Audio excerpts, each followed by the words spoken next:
ekki. En fyrir, hvað sagður þau? Þetta landsfundur, já, landsþing, já, hvað sagði ég, málþing? Já, sorry. Já, þetta eitthvað tuðið alltaf. Hérna fyrir Samfylkinguna, þar Sigmundur Ernir Rúnarsson. Fyrir hönd Sjálfstæðisflokksins, þá Kristján Þór Júlíusson. Og fyrir hönd Vinstri grænna, þá það Ólafur Þór Gunnarsson. Ástæður þessa fundar eru þær miklu breytingar sem hafa verið á útivist og viðhorfum manna til náttúrunnar og náttúruverndar. Að undanföru hafa aðildarfélög Samút lagt fram fjölda umsagna bæði Vatnajökulsþjóðgarð vegna gerð hvítbókar og nú síðast frumvarpi sem nú liggur fyrir hjá Alþingi náttúruverndarlögin. Með þessum fundi von okkar að hægt að fá svör við þeim spurningum sem nú þegar hafa verið afhent þingmönnunum og þeir fá hér framsögu þær spurningar og svara þeim hér úr pontu og eftir getið þið spurt þá úr salnum. Og ég ætla nú að lesa upp þessar spurningar sem voru sendar til þeirra. Það var fyrsta spurningin. Er það stefna flokksins að vélknúin umferð eigi ekki að vera hluti almannaréttarins og þá erum við ekki að meina að slík umferð sé leyfð hvar sem og hvenær sem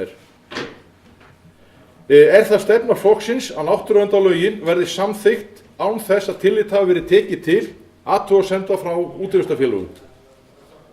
Er það stefna flokksins að tryggja rétt alls almennings til að ferðast þjóðgarða og þjóðlendur óháð ferðamáta? Er það stefna flokksins að tryggja að sátt náist samgöngumál við útivistarfélög samgöngumál innan Vatnajökulsþjóðgarðs? Er það stefna flokksins að útivistarfélög fái að tilnefna fullgildan stjórnar eða nefndarmann í nefndir og stjórnir fjalla málefni eða aðgengi almennings að náttúru Íslands? Og að lokum er það stefna flokksins að samþykkja lokað aðgengi að náttúruperlum eða þjóðlendum. Og þarna í raun og veru þessari spurningu, sjöttu spurningu, erum við náttúrulega að vísa til margra staða sem eru að raun og veru settar í hendur og einkaaðilum sem geta þá bæði rukkað fyrir aðgengi að svæðunum og byggt upp. Og meðal annars síðasta sem við vorum að ræða í Samút, innan Samút, var þríhnjúkar. Já, þríhnjúkahellir. Það er erfitt nafn að munna þetta. Já, þríhnjúkagígur. En það félag sem hefur lagt inn umsókn til allan að það komið svar núna frá landsskipulagsstefnunni að þeir heimila það allavega með einhverju smá undantekningu, þannig að við viljum allavega fá að vita það hvort að flokkarnir ætla að styðja það að einkafélög geti tekið svona hluti byggt á upp og rukkað fyrir. Og ég veit að Hellarannsóknarfélagið fór alveg á hliðin út af þessu því að þeir ætluðu náttúrulega að nota gíginn líka til útivistar fyrir sig og annað, en ef þetta gerist þá þurfa þeir að borga fyrir hvert skipti sem þeir fara þarna niður. Við ætlumst náttúrulega til þess að spurningunum verði svarað hér í pontu og eftir. Síðan geta ræðumenn eða framsögumenn rætt aðra hluti líka og í kringum þessar spurningar. Ég vona að fundurinn verði málefnalegur og ræðumönnum verði gefið gott hljóð þannig að þeir fái að skýra sína málefnunum og fundamenn eru beðnir að virða skoðanir annarra þó þær samræmist ekki endilega þeirra skoðunum. Til að fundurinn verði mjög skipulagur og fínn og flottur, þá var óskað eftir því ég myndi ekki tala á honum. Þannig að Sigurður Steingrímsson hann tekur við sem fundarstjóri þegar ég hef lík máli mínu. Og það vill svo vel til að ég bara búið með það, þannig að ég ætla bara að bjóða Sigurður Steingrímsson að taka hér við fundinum og stýra honum. Takk fyrir.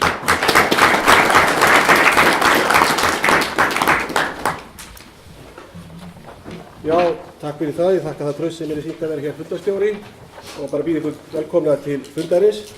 Og ég held að sé bara rétt að við byrjum dagskrána. Það var búið að fara yfir hana hér að mestu leyti og til að byrja með þá ætlar Elín Björg Ragnarsdóttir, lögfræðingur, að fjalla almannatengsl, almannarétt, já, og það tengist almannatengslum líka. En við höfum fundið þannig að þeir sem hafa hér framsögu og þingmennirnir að fulltrúa flokkana sem að svara spurningur sem fyrir voru lagðir, við leyfum þeim að fara fyrst í gegn á þess að vera með spurningar. Ég bið ykkur að punkta hjá ykkur spurningar og þegar að þeir hafa lokið sínu máli, þá munu þeir sitja fyrir spurningum og ég hvet ykkur eindregið til þess að koma með spurningar, hvet ykkur til að hafa þær málefnalegar, hafa ekki allt og langan aðdraganda að þeim og þannig að sem flestir komi að og sem flest sjónarmið komi að og við verðum eftir hennar fundi í kvöld nokkur nærum þetta málefni og viðhorf fundarmanna til þess. Að svo búinu þá býð ég Elínu Björk gjörsamlega að koma í pontu.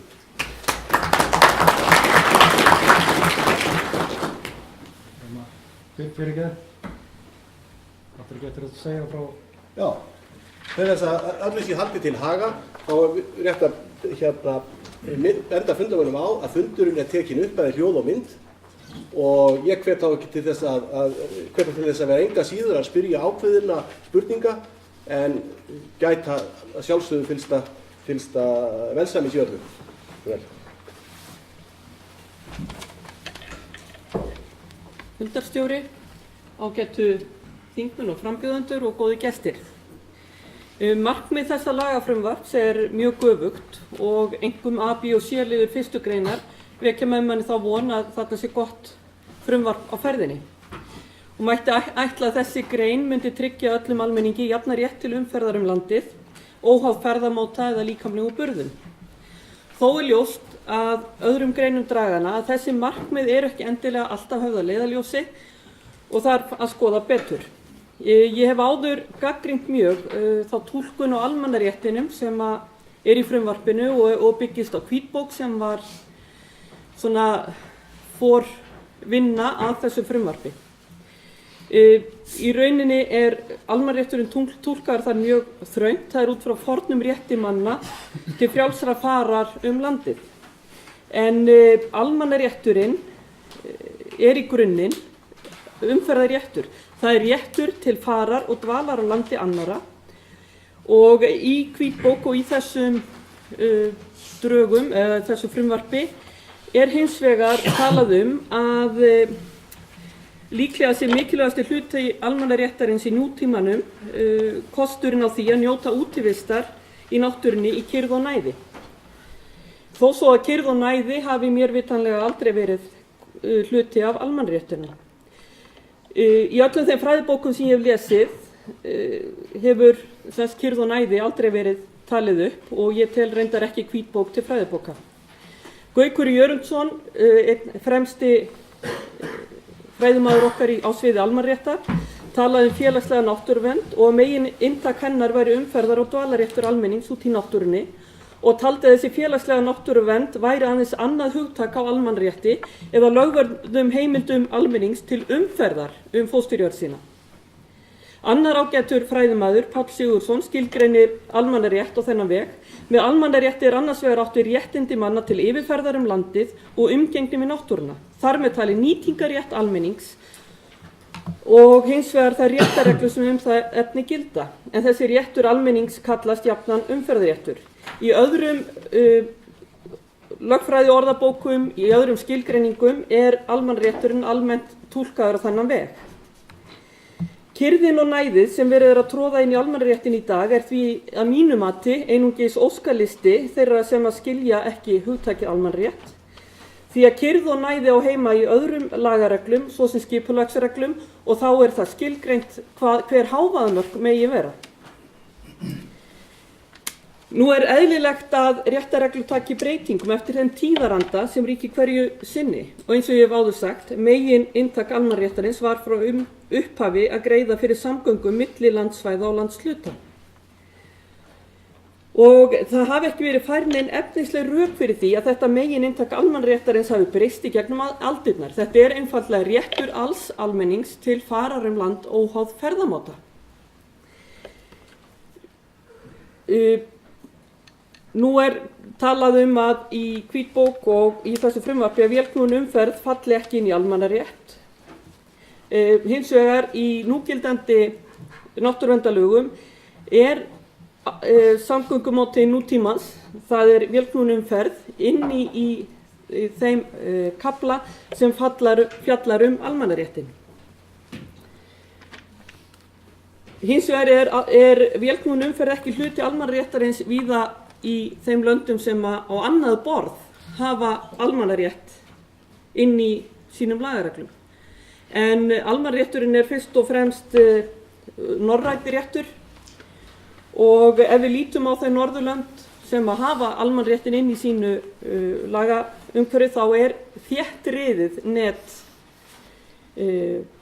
vega og slóða alla jafna nema kannski í Norður-Noregi. Það fleira í þessu frumvarpi sem gagnrýnivert. Það ákveðinn viðsnúningur þar sem skilgreint hvað leyft í stað þess að skilgreina hvað bannað, en í stjórnsýslurétti og stjórnskipunarrétti almennt talað að löggjafinn verði að skilgreina hvað bannað en ekki það sem leyft og allt annað sé bannað. Þannig að þetta svona ákveðin grundvallarbreyting. Það margt gott í þessu frumvarpi en hins vegar ákveðin atriði þarna inni sem hafa valdið okkur svona áhyggjum. Það talað að réttur almennings gangandi umferðar, það sé verið að rýmka hann. Hins vegar ef ég les þetta frumvarp þá segi ég þetta leiðbeiningabæklingur fyrir landeigendur til þess að loka landi sínu fyrir umferð gangandi fólks. Þannig að sitt sýnist hverjum og mín skoðun sú að hægt sé að gera betur. Það sé hægt að ná sátt með því að vinna þetta lítið betur og fleiri komi að borðinu en áður. En nú þessi vinur minn hérna farin að pikka verulega í mig, segir ég tali og lengi. Þannig að ég ætla að hleypa fleirum að.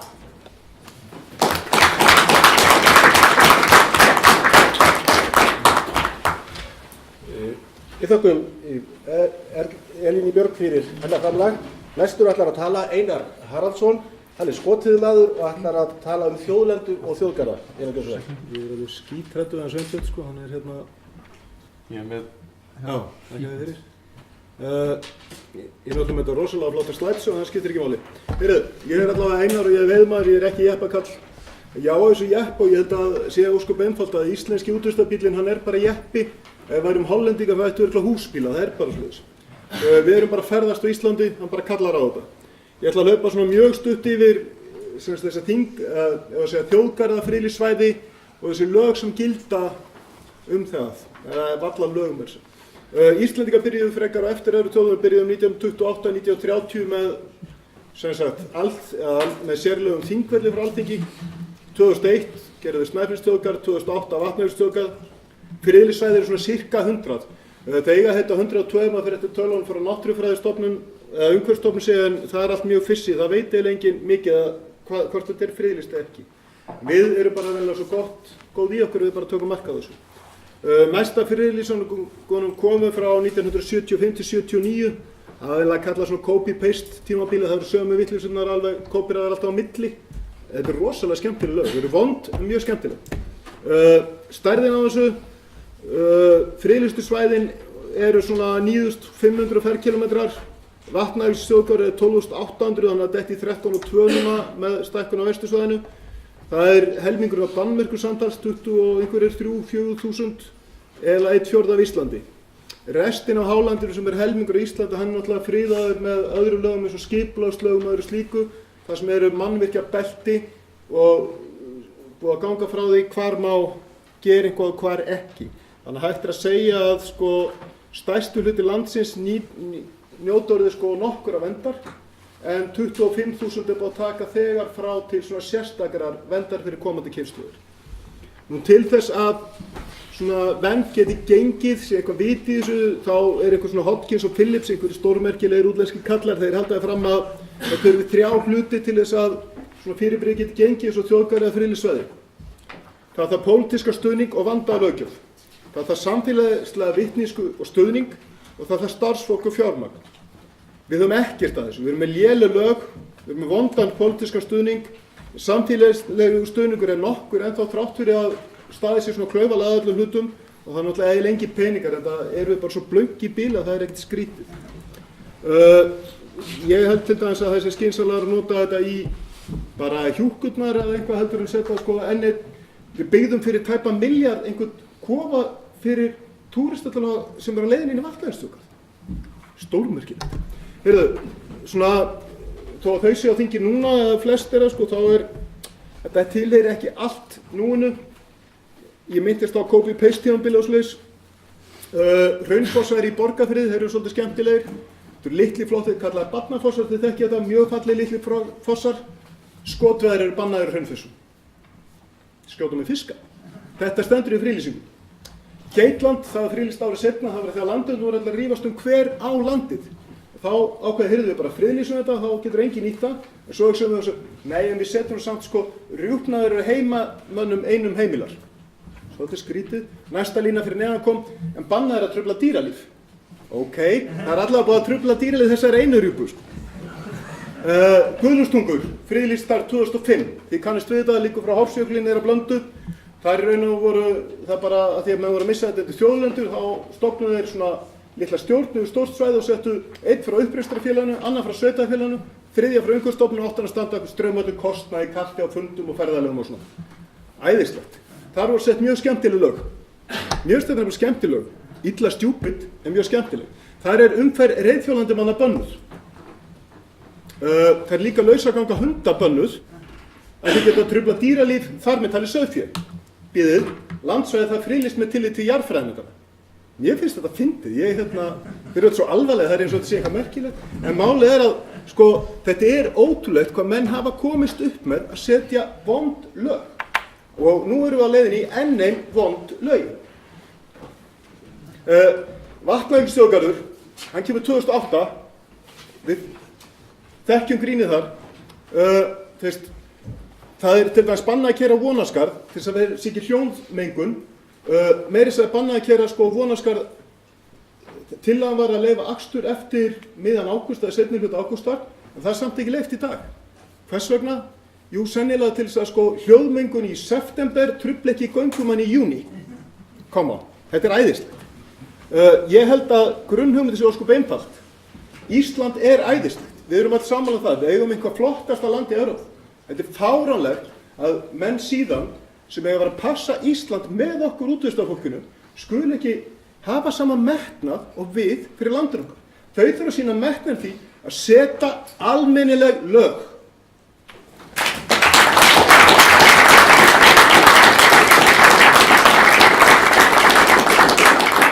Takk fyrir þetta, Einar kærlega. Þá er komið að þingmönnum eða fulltrúum flokkana að svara spurningunum og tjá sig að öðru leyti þetta málefni. Og fyrst hér í pontu er Brynhildur Pétursdóttir. Brynhildur, gjörðu svo vel.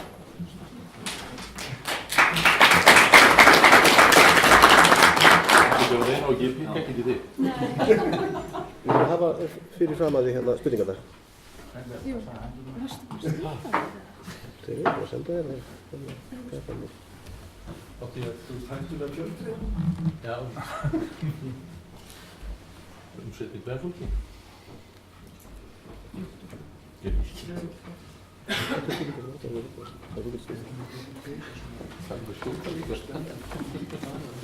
Gott kvöld og takk kærlega fyrir að bjóða mér að koma hingað fyrir hönd Bjartar framtíðar. Ég var náttúrulega að vona að ég yrði alls ekki fyrst og ég er að sjá svo spurningar í fyrsta skipti. Þannig að mér líður eiginlega núna eins og ég hefði betur bara farið með Sigmund Davíð á flokksfund eða hvað við köllum það málþing Framsóknarflokksins. Það er bara fjarri góðu gamni.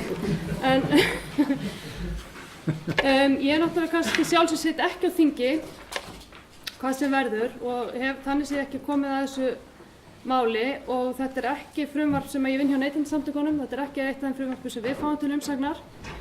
En ég setti mig svona inn í málið og las lögin og greinargerðina og hef verið í sambandi við mitt fólk fyrir sunnan og Róbert Marshall er klárlega sá sem er kannski best inn í þessu. En okkar afstaða er í rauninni svo að við erum fylgjandi því að það verði sett lög náttúruvernd, að þau verði endurskoðuð. Og þetta er kannski, við viljum njóta náttúrunnar, við viljum hafa ferðafrelsið, ég er nú sjálf leiðsögumaður og unnið sem slíkur.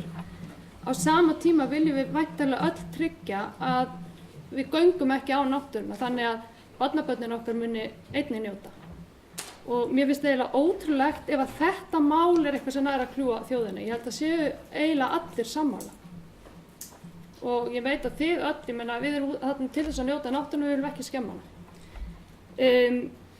Ég get alveg tekið undir margar af þessum því sem hefur verið sagt hérna og það er gríðarlega mikilvægt að við vöndum okkur þegar við erum að setja lög. Og ég þekki það bara sjálf úr mínu starfi. Við erum að senda umsagnir við alls konar lög, teljum að við hefum þekkingu og reynslu á til dæmis í neytendamálunum sem að þeir sem eru að setja lögin hafa kannski ekki endilega ekki og þetta vill maður sem tekið tillit til þess.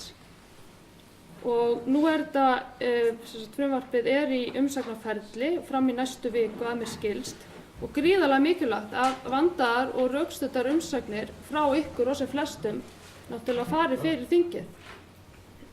Svo er spurning hvort að þetta er mál sem að dregst bara fram á næsta þing og þá kannski get ég skoða þetta betur. Varðandi spurningarnar, ég bara viðurkenni það, ég eiginlega bara vissi ekki fyrir henni á miðvikudaginn eða þess þegar dagskráin kom út að ég myndi vera því ég hélt að Róbert Marshall myndi mæta en þetta svona fórst aðeins fyrir. Þannig að ég er að sjá þessar spurningar fyrsta skipti og ég að reyna að svara þeim. Já, einmitt, ok.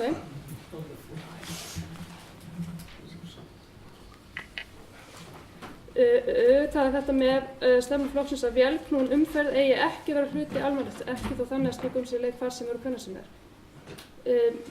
Við erum auðvitað á því að það þarf að vera hægt að keyra landið.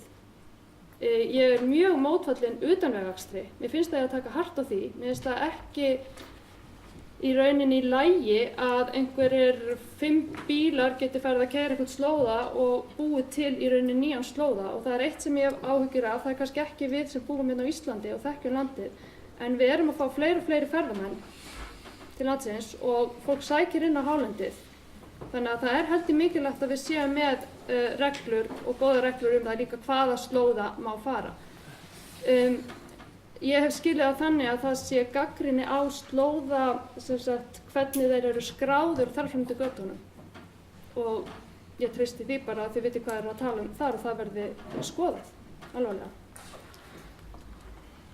Að sjálfsögðu spurning 2, að samþykkt á þess að tekið verði tillit til athugasemda frá útivistarfélögum, að sjálfsögðu á að taka tillit til útivistarfélaga þeirra athugasemda. Ég vil sjálf að þessi tekið tillit til athugasemda sem að ég senda á mínum vinnustað út af lögum sem að varða hagsmuni neytenda. Þannig að sjálfsögðu þeir sem þekkja málið,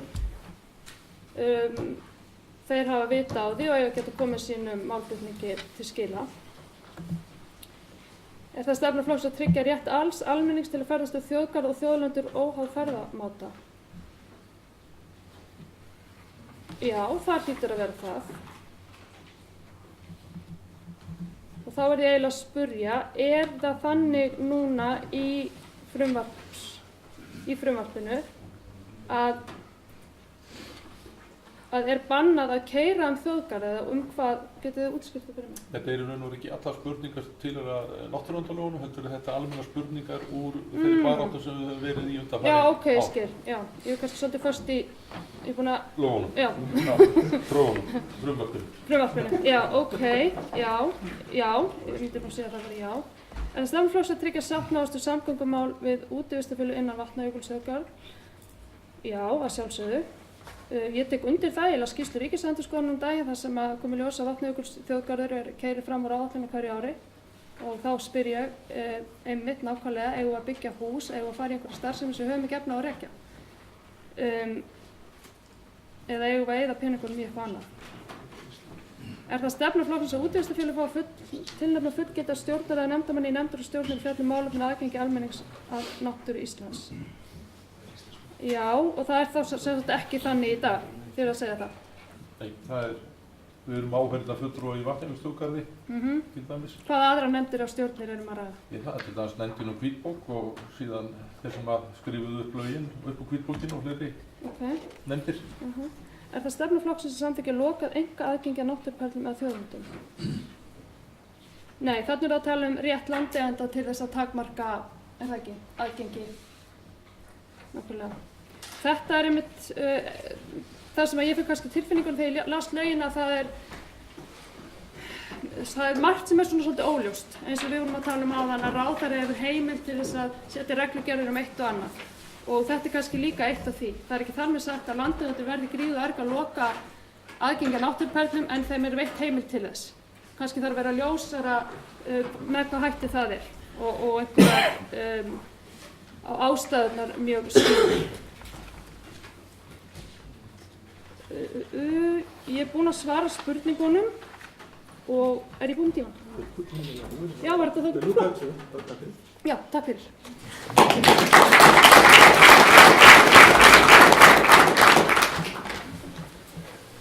Takk fyrir þetta, Hildur. Nú, það kom fram að fulltrúi Framsóknarflokksins, hann sá sér ekki fært að koma en bara fyrir kveðju og líka það tilkynning að hann styddi það að þetta frumvarp yrði skoðað betur áður en að það væri afgreitt frá Alþingi. Nú, næstur kemur fulltrúi Samfylkingarinnar, Sigmundur Ernir Rúnarsson. Sigmundur Ernir, hversu vel?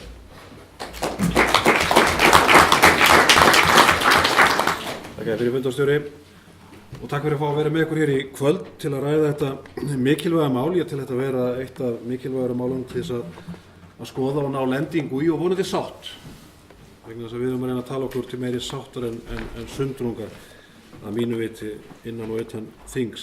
Ég vil taka fyrst fram að ég er félagi í Ferðafélagi Íslands og stundar mikið fjallgöngur en ég er jafnframt liðsmaður í litlum og góðum jeppaklúbbi sem ferðast mikið landið og meðal kunnustu meðlimur hans er Ómar Ragnarsson. Og við höfum farið mjög víða land á jeppum, einkum og sér í lagi að vetrarlagi. Og auðvitað skiptist þetta einhver lit í tvennt, ferðir á sumarlagi, þar sem við þurfum að gæta hófs þegar að kemur að náttúrunnar sjálfri og síðan vetrarferðirna þegar að landi lítur að sjálfsögðu allt öðruvísi út og snjóþekja yfir landinu og óhætt að fara á slóðir sem ella verði ekki hægt að fara að sumri til. Almennt vil ég segja þetta. Íslendingar og almennt þeir ferðamenn sem leggja leið sína til Íslands og öræfi landsins eiga greiðan aðgang að landinu. Sem göngumanni og sem jeppamanni þá hrýs mér hugur við því hvernig í auknum mæli landeigendur, þá er ég ekki endilega að tala um bændur, heldur kannski síðara tíma nýríka Íslendingar sem hafa keypt lönd og sett keðjur fyrir vegaslóða sem jafnvel hafa verið búnir til af ríkispenningum og fyrir viki komast menn ekki greitt landi. Ég hef bæði orðið vitni af þessu sem göngumaður, þar sem við höfum þurft að fara mun lengri leið að fjöllum fyrir vikið og gangan að fjallinu jafnvel mun lengri heldur en gangan á sjálft fjallið og þetta líka við jeppaferðir því miður í auknum mæli. Þess vegna þurfum við að spyrna við fæti og þetta þarf gaumgæfilega að skoðast í þessu nýja náttúruverndarfrumvarpi. Ég minni á að í lögum sem komið var á 1999 ef ég man rétt, þá var réttur landeigenda aukinn að mínu viti illu helli og almannarétturinn þrengdur og ég tel að það er notað þetta tækifæri núna til þess að laga þau afglöp sem gerð voru landeigendum í vil á þeim tíma með umfjöllunum þetta náttúruverndarfrumvarp. Vel að merkja umsagnarfrestur að ég held rann út í dag og nú er það nefndarinnar, umhverfis- og samgöngunefndar Alþingis að taka þetta mál fyrir og þar verður að sjálfsögðu þess gætt að hlusta á öll sjónarmið. Það er verkefni þingnefnda að laða til sín öll sjónarmið þegar svona veigamikil atriði eru í húfi og auðvitað verður haft samband og samráð í hvívetna við alla hlutræðandi aðila, þar á meðal samtök útivistarfélaga. Eðli málsins samkvæmt. Hér eru gríðarlegir hagsmunir í húfi, sumpart á milli landeigenda og bænda, sumpart milli almennings og almennra réttar og löggjafans. Þannig að það er mjög margu að huga. Ég vil hins vegar almennt segja að ferðafrelsi hlýtur að fylgja ábyrgð, rétt eins og öllu öðru frelsi. Og illu heilli fórum við nú á hausi vegna þess að frelsinu fylgdi ekki ábyrgð í aðdraganda hrunsins. og ég tel að sama skapi við virðum umferðarreglur og erum sektuð alla í umferðinni í bæjum og borgum, þá eigum við að fara reglum upp í Öræfum og í hálendi landsins. Öðruvísi þá förum við ekki vel með náttúruna og við hljótum að eiga það að minnsta okkar sammerkt, öll sem erum hérna inni, að við viljum umhverfinu vel, við erum umhverfisverndarsinnar, við erum að sækja í náttúru Íslands af því að hún er falleg og af því að við viljum fara vel hana og með hana. Og þess vegna verðum við að virða reglur uppi á hálendinu. Og ég tel einsýnt að við getum ekki haft sjálfdæmi það til dæmis að búa til nýja slóða. Ég tel það ekki eðlilegt. Ég tel að við höfum að nýta þá slóða sem fyrir eru og þá slóða sem reglur gilda og ég til dæmis ágætlega hrifinn af þeirri leið sem er að vera að fara í þessu náttúruverndarfrumvarpi þar sem er að búa til ákveðin gagnagrunn þær slóðir sem eðlilegt er að fara. Ég vil ekki sjá það gerast að menn fari einfallega út allar trissur í óvörðu landi að sumri til, heldur gæti hófs og fari vel að landi og nýti þá slóða sem fyrir eru í stað þess að leggja endalaust nýja. Við verðum að hugsa til langrar framtíðar í þessu efni, mörg 100 ár fram í tíman, þegar ef til við er að komur hérna milljónir ferðamanna á hverju ári og landið annars sennilega ekki lengur þeirri spurn sem eftir er þegar það kemur að ferðafólki og þess vegna þurfum við að gæta hófs í þessum efnum. En ég tek undir hins vegar megin spurninguna að auðvitað á að vera þannig að fólk, gestir hér á landi og Íslendingar sjálfur eiga yfir höfuð að geta ferðast landið sitt. Og almenna reglan á ekki að vera svo að banna heldur á almenna reglan að vera að leyfa. Örstutt spurningarnar. Er það stefna flokksins að vélknúin umferð eigi ekki að vera hluti almannaréttarins? Ég tel að vélknúin umferð eigi að vera hluti af almannaréttinum, eðlilega. Ég tala þar til dæmis sem faðir fatlaðra dóttur sem ég fekk að fara með í hjólastólum landið og við hefum að geta greitt því fólki aðgang að landinu með vélknúnum ökutækjum og þannig verður það ekki gert öðruvísi. Auk þess að margir er ekki einfallega þannig til heilsunar að þeir geti ferðast fótgangandi og það er ekkert fínna að vera með göngustaf heldur en dekk að mínu viti ef menn fara að reglum og eðlilegri skynsemi. Er það stefna flokksins að náttúruverndarlögin verði samþykkt án þess að tekið hafi verið tillit til athugasemda frá útivistarfélögum? Auðvitað ekki. Það er skylda fagnefnda Alþingis að leita allra sjónarmiða og það verður gert í mjög ríkum mæli á þeim vikum sem framundan eru á þinginu og ég hef vilyrði og samþykki minna flokksfélaga í viðeigandi nefnd að það verður gert með ríkulegum hætti.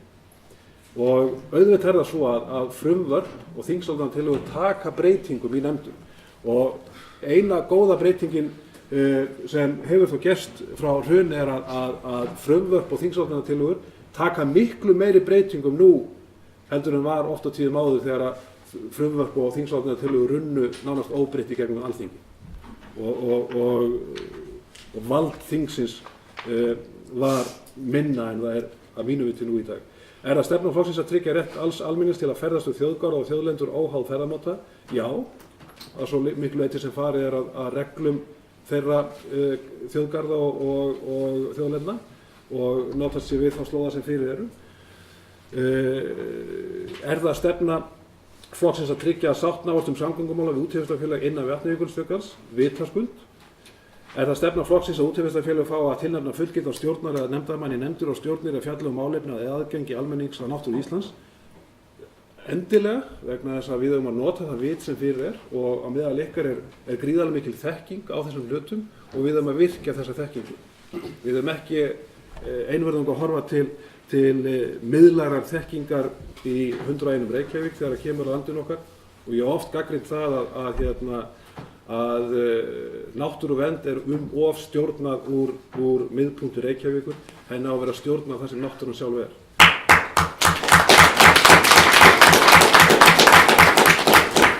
Er það stefna flokksins að samþykkja lokað einkaaðgengi að náttúruperlum eða þjóðlendum? Ég stend ekki fyrir því. Ég tel að almenna reglan eigi að vera svo að við höfum ekki að nota til landsins með þeim tækjum sem við höfum, hvort heldur það eru gönguskór eða vélknúnir bílar eða sleðar, en við verðum að geta hófs, við verðum að nota það sem fyrir er. Við getum ekki farið þannig með landi inn í framtíðina þegar við erum að fá gríðarlegan aukinn fjölda ferðamanna að það verði einn stór frumskógur slóða. Við verðum að geta hófs, við verðum að taka mark á þeim orðum okkar að við séum raun og sann verndara náttúrunnar. Takk fyrir.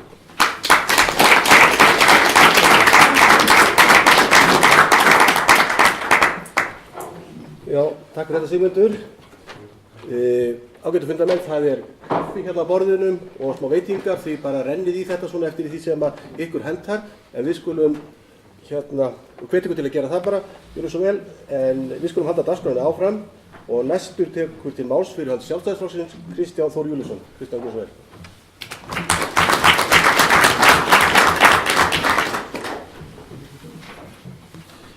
Fundarstjóri, ágætu fundarmenn. Ég hérna áðan þegar ég klappaði fyrir Simma félaga minn og hann væri hættur með ræðina, það er búinn. Tvíeldi skallinn bara. Ég vil fyrst af öllu þakka fundarboðum fyrir frumkvæðið og það að standa í þessu stappi sem að þeir gera með þessum fundum sínum. Þetta er til mikilla fyrirmyndar að leggja alla þessa vinnu í sjálfboðamennsku í það mikla verk sem að ég held að við öll stöndum saman það er að segja standa vörð réttinn til þess að njóta þeirra sameiginlegu gæða sem að náttúra Íslands er, og mín skoðun er sú að öllum eigi að vera jafn frjálst að njóta. Afstaða mín í þessum efnum helgast fyrst og fremst að þessari litlu setningu að við eigum að nýta náttúru Íslands og njóta hennar. Það er svo einfalt mál að við getum alltaf og erum ofta að setja okkur í dómarasetti gagnvart gengnum kynslóðum. Þær hafi farið svo og svo hvort ekki vel eða illa með landið. Ég leyfi mér aftur að fullyrða það að gengnar kynslóðir, jafnt sem við í dag, drögum fram lífið í þessu landi með því að nýta þá gjöf sem okkur var falin til umsýslu íslensku þjóðinni, þar að nýta þetta land gögn þess og gæði. Hluta því er að geta haft frelsi til að ferðast þær slóðir sem að við kjósum. Og þessar spurningar sem að hér eru uppi til frambjóðenda stjórnmálaflokka markast að sjálfsögða ykkar afstöðu til þessa máls, og áður en ég kem að þeim vil ég segja það eitt að nú liggur fyrir að það er samkvæmt starfsáætlun þingsins einungis 15 dagar eftir af þessu þingi. Það er búið að mæla fyrir þessu frumvarpi sem að hér er til umræðu. Það hefur verið til umsagnar og Simmis, þú sagðir að umsagnarfresti lyki í dag. Það verða þá kallaðir inn gestir á næstu dögum, jafnvel vikum. Ég segi við ykkur skýrt mína skoðun á því í ljósi þeirra athugasemda sem útivistarfélögin hafa gert í þessu landi, ekki 10 eða 20 manns, til 1000 einstaklinga, þá er óboðlegt að afgreiða svona stórt mál með svona drastískum breytingum á þessum dögum sem eftir lifa á þessu þingi. Það á og við verðum að gefa þessu lengri tíma. Það er spurningar sem að hér liggja fyrir og hafa verið lesnar upp af okkur og við verðum eiginlega að gera það. Er það stefna flokksins að vélknúin umferð eigi ekki vera hluti almannaréttarins og svo framvegis? Þá er svar mitt við þessu nei, og að grunni því liggur að því að við eigum að gera grein fyrir afstöðu flokka okkar. Þá hefur landsfundur Sjálfstæðisflokksins, við höldum ekki málþing. Þetta eru 1500–2000 mann sem sækja þetta. Þá er stefna okkar mjög skýr í þessum efnum. Landsfundur leggur áherslu á að tryggja beri aðgang almennings náttúru landsins vegi og vegslóða. Þetta getur ekki verið mikið skýrara. Nú það hvort að flokkurinn vilja að náttúruverndarlögin verði samþykkt á þess að tekið hafi verið tillit til þessar athugasemda, þá held ég að hafi komið ágætlega fram í máli mínu hver mín afstaða er, og ég fullyrði það að félagar mínir á þingi eru sömu skoðunar, og það ber að virða þá sjálfboðavinnu sem að sett í þetta mál af ykkar hálfu. Við erum sömuleiðis á þeirri með þá stefnu að tryggja rétt almennings til þess að ferðast þjóðgarðana. Það spurt hér það hvort að við viljum stuðla og tryggja sátt samgöngumál við útivistarfélög innan Vatnajökulsþjóðgarðs. Að sjálfsögðu. Ég tel raunar að meðferðin á Vatnajökulsþjóðgarði sé komin langt út fyrir þau upphaflegu mörk sem sett voru samstarf ríkis og sveitarfélaga og þeirra svæða sem að til þjóðgarðarins heyra, og við fengum mjög að finna fyrir því hér fyrir allnokkru síðan að víða í nágrenni Vatnajökulsþjóðgarðs þykir mönnum hafa verið svikin sú sátt sem gerð var þegar Vatnajökulsþjóðgarður var settur á með lögum. Það var ekki einfalt mál, það var mjög umdeild, en þar gerðu þeir aðilar sem að þetta snerti sátt sem að stór hluti þeirra sem það sýsla utan ríkisbatterísins telja að það hafi ekki gengið fullkomlega fram. Þegar ég bara í málþófi, það er ekki annað. Við höfum 15 dagar. Við höfum ég og Guðlaugur Þór Þórðarson héldum fundi í samvinnu við útvíðslafélögin og sjálfstæðisfélög vítt land þessi mál, og ég hvet ykkur til þess að halda ykkar baráttu áfram. Við tökum að sjálfsögðu líka sömuleiðis undir þessi sjálfsögðu sjónarmið sem að þeir hafi sett varðandi aðgengi aðild að stjórnar setum í hinu og þessum efnum, og það er raunar eftirtektarvert hvernig rétti félagasamtaka er misskipt til þess að stunda aðhald sitt eða starfrækja það, sérstaklega því sem lýtur að kærurétti. Við höfum það uppi að umhverfissamtök hafa kærurétt en útivistarsamtökin hafa engan slíkan rétt. Það er ekki í mínum huga eðlilegt. Lokaspurningin er sú hvort þessi stefna Sjálfstæðisflokksins samþykki að loka enga aðgengi að náttúruperlum eða þjóðlendum. Það er bara afdráttarlaust nei, en þann fyrirvara verður hins vegar eðlilega að hafa á því að sjálfsögðu verður að vera uppi lögmætur réttur til þess að vernda slíka staði ef að ágengi og ágengni þar er orðin slíka til skemmda horfir. Þá að sjálfsögðu þurfum við að beita einhverjum takmarki. Takk fyrir.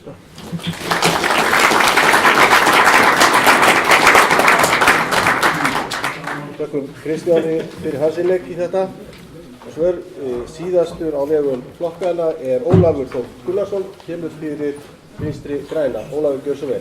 Ég minni líka á það er nóg kaffi og ekki hika við það standum og fá okkur 10 dropa.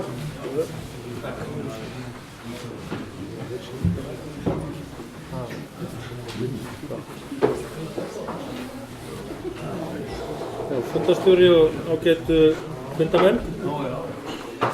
Ég vil kannski upphafi ég að senda allir kaffið og ég tala. Ég vil kannski upphafi Það verða allir að fá sama hljóðu. Herðu, ég get alveg spjallað ykkur með hann, en bara meðan þið eru að ná fyrir kaffi þá bara þakka ykkur fyrir að halda þennan fund, alveg frábær framtak og fundurinn í Reykjavík líka sem að var á þriðjudaginn var, og ég hef heyrt frá félögum mínum í umhverfis- og samgöngunefnd að sá fundur hafi bæði verið vel sóttur og málefnalegur og komið það fram margir mjög gagnlegir punktar sem að menn vilja skoða. Og það er náttúrulega þannig að það er engin ágreiningur það, held ég, á milli allavega okkar sem hérna erum, það að við viljum vernda landið og tryggja að við getum skilað því aftur til kynslóðana í jafn góðu eða betra ástandi heldur að við tókum við því. Ég held í rauninni sé það svona, í rauninni miklu meira heldur en almenn tilfinning Íslendinga, það er einhvern veginn svona held ég svolítið greift, svona allan innst í okkur langflest. og allan öll þau okkar sem höfum einhvern áhuga á því að skoða landið og fara um það. Þess vegna held ég líka að það sé óskaplega mikilvægt bæði að halda svona fundi og gera eitthvað með það sem kemur fram á þeim. En það að gera eitthvað með það sem kemur fram á svona fundum þýðir náttúrulega ekki að einn fá að ráða. Og eins og ég sagði við suma af félögum ykkar hérna áðan fyrir í kvöld þegar við hittumst, að þá verðum við alltaf að passa okkur á því að það er engin ein skoðun rétt. Það er aldrei svoleiðis. Við verðum alltaf að ná málamiðlunum og við verðum alltaf að ná lendingum, sérstaklega þegar við búum í svona litlu og fámennu og fallegu landi, að þá er það ennþá mikilvægara. Við tala nú ekki í máli eins og þessu, þar sem að í grunninn er kannski ekki mjög mikill ágreiningur. Að þá megum við ekki láta það verða þannig að einhver, ja, svo ég noti nú fallega sunnlensku tweak eða smáatriði verði til þess að splitta eða kljúfa hópana í herða niður og fyrirbyggja það að menn nái að vinna saman að því sem þeir raunverulega vilja. Það er kannski það sem að skiptir einna mestu máli. Aðeins sem sagt mín aðkoma því að hérna Sigmundur Ernir var hérna með tók það fram að hann væri í einu útvíðstafélagi líklega til þess að skilgreina svona það sem heitir hagsmuna árekstra ef þeir væru. Ég hef líka hagsmuna árekstra. Ég er félagi í Fjallahjólaklúbbnum og hef ferðast álendið aðallega á reiðhjóli. En ég hef líka gengið mikið og verið í ferðafélaginu og svo ég náttúrulega líka farið hálendið á bíl. Og fyrir mér eru þetta allt mjög mikilvægar aðferðir við að skoða landið og hafa allar sinn sjarma. Og það kannski svara fyrstu spurningunni, eiga allir að eiga séns, eiga allir að geta komið og skoða landið á sinn hátt. Og mér finnst það eiginlega vera meira og minna sjálfgefið. Náttúrulega innan þeirra takmarkana sem að landið sjálft setur. Við ætlum til dæmis ekki að fara að þvælast á jeppum Hornstrandir, nema svo ólíklega viljið til að það sé hægt að fara þangað alla leið á Harðfenni sem er ekkert sérstaklega oft. Við ætlum ekki heldur að stefna hópi manna á jeppum inn á viðkvæð náttúrusvæði eða smala hrossum yfir grófu land. Það er landið fyrst og fremst sem setur takmarkanirnar í því hvernig við skoðum það og hvernig við förum það. Og við hljótum að vera sammála það. Við viljum fara landið á vegum, við viljum aka landið á slóðum og vegum sem er raunverulega hægt að komast og það er engin ágreiningur til þess að utanaðakstur er ekki það sem við viljum. Og ég er viss að það er engin hérna inni sem að talar fyrir utanvegaakstri sem einhverju svona megin aðferð til að skoða landið. En aðeins að ég verðist að fara í þessar spurningar líka.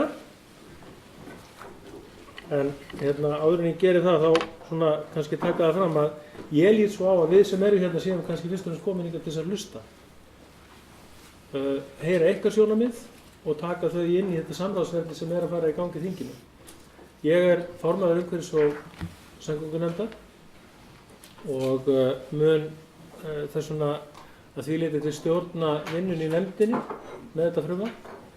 Og ég get alveg fullyrt það að nefndin mun fara yfir allar athugasemdir og þingmenn munu gera það.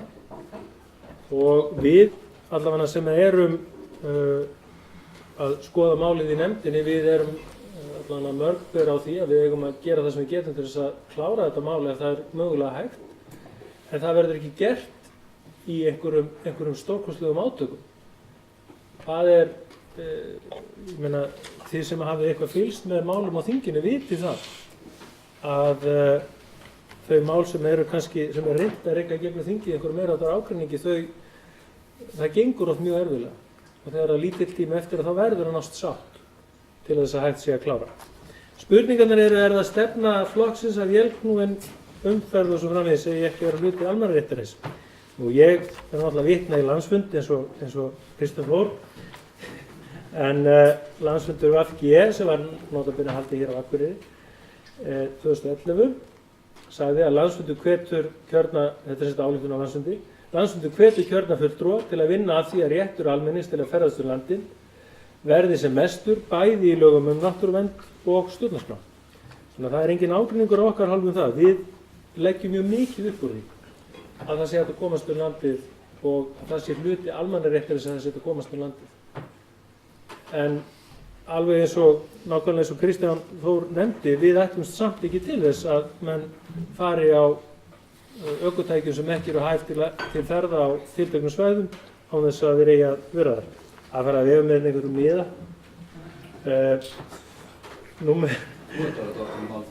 Já, ég veit það.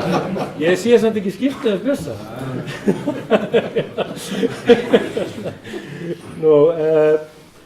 Númer 2 er að stefna flokksins að náttúruverndarlögin verði samþykkt án þess að tekið að verið tillit til athugasemda frá Útvarpsstofnun. Nei, alls ekki. Auðvitað það ekki. Við ætlum að hlusta á þau sjónarmið sem fram koma. Við ætlum að hitta sum ykkar aftur fyrir þingnefndinni en hins vegar megum við ekki gleyma því að alveg eins og ég sagði áðan að það að hlusta og taka tillit það þýðir ekki að einskoðun verði klár og kvitt ofan á. Heldur verður svo niðurstaða sem fæst verður einhvers konar málamiðlun. Er það stefna flokksins að tryggja rétt alls almennings til að ferðast um þjóðgarða og þjóðlendur óháð ferðamáta? Já, en aftur með þessum skilyrðum sem við nefndum áðan. Við ætlumst til þess að göngustíðar séu notaðar til að ganga þeim og svo framvegis en ekki til að aka. 4 er það stefna flokksins að tryggja sátt náist samgöngumál við útvíðslufélög innan Vatnajökulsþjóðgarðs. Já, það er það náttúrulega. En það er nú kannski ekki það sem við komum til að tala um núna. Vatnajökulsþjóðgarður er í sérlögum og það meira sér tekið fram í lögunum eða frumvarpinu til laga um náttúruvernd að lögin um Vatnajökulsþjóðgarð séu nái lengra. Þau standi þessum lögum hærra. Væntanlega vegna þess að hann er þjóðgarður og hann nýtur þessuna aukinnar friðunar. En auðvitað viljum við eins og allir aðrir flokkar ná sátt um þjóðgarðinn. 5. er það stefna flokksins að útvíðslufélög fái að tilnefna fullgildan stjórnar eða nefndarmann í nefndir og stjórnir sem fjallum aðgengi almennings að náttúru Íslands. Já, en í þeim tilfellum kannski sem að það sem það er ekki það sem kannski það þarf hreinlega lagabreytingar eða meira háttar breytingar til þess, þá veit ég ekki hvort að það er hreinlega praktískt, en þá er kannski þægilegra að hafa það sem áheyrnarfulltrúa eða það er kannski meira gerlegt að hafa það sem áheyrnarfulltrúa. En ég er algjörlega opinn fyrir því að útvíðslufélögin fái þarna aðgang. Er það stefna flokksins að samþykkja lokað einkaaðgengi af þjóðlendum? Nei, það er ekki. Og að því að maður nefnt hérna með þríhnjúka, ég reynda að þekki það mál ágætlega, þá er það náttúrulega dálítið sérstakt mál, en einmitt þessi umræða hefur komið upp í sambandi við þríhnjúka. En já, ég ætla ekki að, ég get talað svo lengi um það. Ég ætla ekki að vera til það. En eins og ég sagði áðan, þá bara svona enda á svona dálítið léttari nótum að ég hef komin hingað til þess að hlusta og Mark Twain sagði einhvern tímann að ef að skaparinn hefði ætlað okkur að tala meira en við hlustum, þá hefði hlutfall eyrna og munna verið annað heldur en það er. Þar sem við erum með 2 eyru og 1 munn og við skulum reyna að hlusta meira en við tölum. Takk.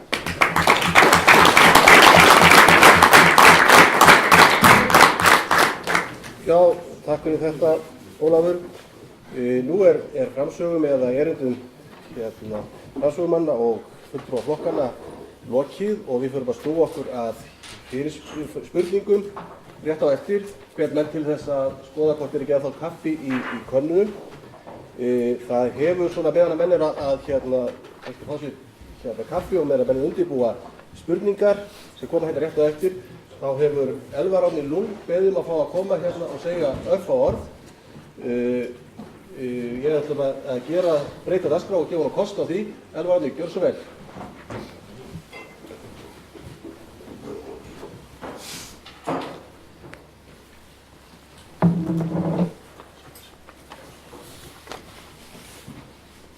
Já, fundarstjóri og góði gestir og ágætu þingmenn. Það er mikil ánægja að heyra sáttatóninn sem hér er í kvöld. Ég var á samskonar fundi þriðjudaginn var í Reykjavík og ég vil nú segja að þar var nú miklu spennuþrungnar á loftið og svona meiri hiti í mönnum. Kannski vegna þess að þar höfða menn á tilfinninguna að það sé ekki eins hlusta á það. Ég skynja það hér að það er mikill sáttatónn í stjórnarþingmönnum allavega og að sjá hinum líka. Það er kannski þessum við höfum verið að leita eftir að heyra meira frá stjórnarþingmönnum þetta. En það er sjálf sér margt í þessu frumvarpi sem að vekur undrun og athygli. Ég gerir mig grein fyrir því að ég kannski fer ekki gegnum allt hér á þessu stutta tíma sem ég fæ. En það er kannski svona sem að helst stingur í og ég fæ á tilfinningunni, ég veit að margir aðrir hafa svona fengið á tilfinninguna. Hér er verið að vinnubrögðin í þessu frumvarpi einkennast af ákveðinni forræðishyggju sem gengur út á það að hér er verið sem sagt að segja mönnum í lögum hvað megi í stað þess að segja hvað megi ekki gera. Það er sem sagt verið að svipta okkur réttinu til að beita skynsemi og sína ábyrga umgengni við náttúruna eins og ég tel að við höfum nú bara nánast öll gert. Við örfáum undantekningartilfellum. Og það er það sem ég finnst alvarlegast í þessu máli, að þarna er verið að breyta aldagamalli hefð varðandi það að setja hér lög og reglur í landinu. Og allavega hvað varðar umhverfismál og náttúruvernd. Það er náttúrulega hægt að taka endalaust dæmi og benda á hvað eða allavega mörg benda á hvað betur mætti fara. En það er til dæmis er sagt hér í 5. kafla í umsögnum sem að koma aftast í frumvarpinu. Þar segir að í hvítbók er bent á ákvæðum akstur utanvega og á vegslóðum eigi ekki vel heima meðal greina almannarétt, enda falli akstur og vélknúnum ökutækjum almennt ekki undir almannarétt eins og hann hefur verið túlkaður og afmarkaður í íslensku rétti. Ég myndi gjarna vilja heyra frá þingmanni hvort að þetta sé það sem að koma skal, því að ég held að gömlu lögin sem þetta er tekið upp úr sínum tíma, þá var kannski ekki búið að gera ráð fyrir að menn færast mikið landi á vélknúnum ökutækjum og gert í dag. Þannig að það er kannski spurningum að almannaréttur sé orðin að hefð, eða sé að ferðast landið á vélknúnum ökutækjum sem orðið hefð. Svo er annað sem að ég verð að koma og það er þessi miklu ótti við þennan kortagrunn, sem ég held að sé bara stórvarasamt fyrirbæri og kannski að tveimur ástæðum helstum. Í fyrsta lagi að það mun verða þannig að það mun ekkert allir slóðar rata inn í þennan kortagrunn. Bæði vegna þess að það er fjöldinn allur á slóðum sem að örfáir vita og örfáir er að nýta vegna þess að þeir eru í grónu landi, það er lítið fyrir þeim og þeir eru vandfundnir. Nefnir til dæmis smalaslóða sem eru farnir einu sinni tvisvar á haustin í leita fé og einstaka veiðimenn vita og fara eftir og svo einhverjir sem að fara kannski í fjallagrös og ber. Þannig að undantekningarna sem eru taldar upp í 31. grein utanvegaakstur, þær ná til dæmis ekki við berjatínslu, fjallagrasatínslu, skotveiðar og stangveiðar. Þannig að slóðir sem að munu ekki rata að þeim, þar verður ólöglegt að keyra. Í hins vegar verður náttúrulega fokdýrt að koma upp þessum grunni. Það náttúrulega liggur alveg augum uppi. Það er búið að gefa það út og stendur í umsögninni hér líka að sú vinna sem 4x4 hefur lagt að mörkum við það að kortleggja slóð á landinu, hún verði hugsanlega nýtt að einhverju marki en þetta verði sem landmælingar Íslands þeir verið falið að taka þessa slóða niður. Við getum ímyndað okkur hvað þetta tekur langa tíma og hvað þetta mun kosta, bara svona rétt að lokum. Það ætla ég að benda ykkur á eitt dæmi vegna þess að það átti nú að heita trúnaðarmál þar til á fundinum á þriðjudag. En Kristján Möller lýsti frá því þar að Vikrafellsleiðin svokallaða sem að við þekkjum, Mörður Árnason, Hann minntist á Kristján Möller. Já, hann minntist, sagði okkur frá því að Vikrafellsleiðin, það er búið að samþykkja það, hún hefur verið opnuð. eftir 2 ára stapp við Vatnajökulsþjóðgarðs og svæðisráðin, þá er loksins að sjást í land með það að það verið leyft að keyra þessa leið og til þess þurfti yfir 100 blaðsíðna skýrslu frá Háskóla Íslands til þess að fá álit á því að þessi leið sé þannig að það sé hægt að fara hana og þetta sé ekki skemmdir af náttúru Íslands. Þannig ég spyr, er þetta það sem koma skal varðandi opnun slóða þá, að það þurfi skýrslu frá háskólanum og 2 ára baráttu að minnsta kosti til þess að halda þessu slóðum opnum. Ég kannski glemdi þess að kynna mig, ég heiti Elvar Árni Lund, ég er formaður Skotveiðifélags Íslands og ég er félagi 4x4 og það er að leiðandi samúð. Takk fyrir. Takk fyrir þetta, Elvar. Já, fyrir svo vel. Skólið þitt, takk. Ég náttúrulega kynnti mig ekki áðan þegar ég kom, ég held allir þekktum orðið hérna inni. En ég er semst í dag hérna á vegum Samhund, sem formaður Samhund. Ég taka það skýrt fram, ég er líka í Ferðafélagi Íslands, þannig að þó að ég lappi nú ekki mikið.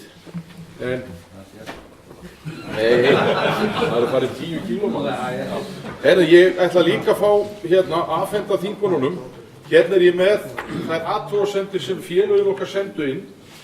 Það er meira, jafnvel, eins og maður segir frá, það er frá fleiri félögum því að hérna er landssamband hjólreiðamanna sem sendi inn sitt erindi sem er gott fyrir hjólamennina hérna í hópnum að fara yfir, ferðarklúbburinn 4x4, síðan er frá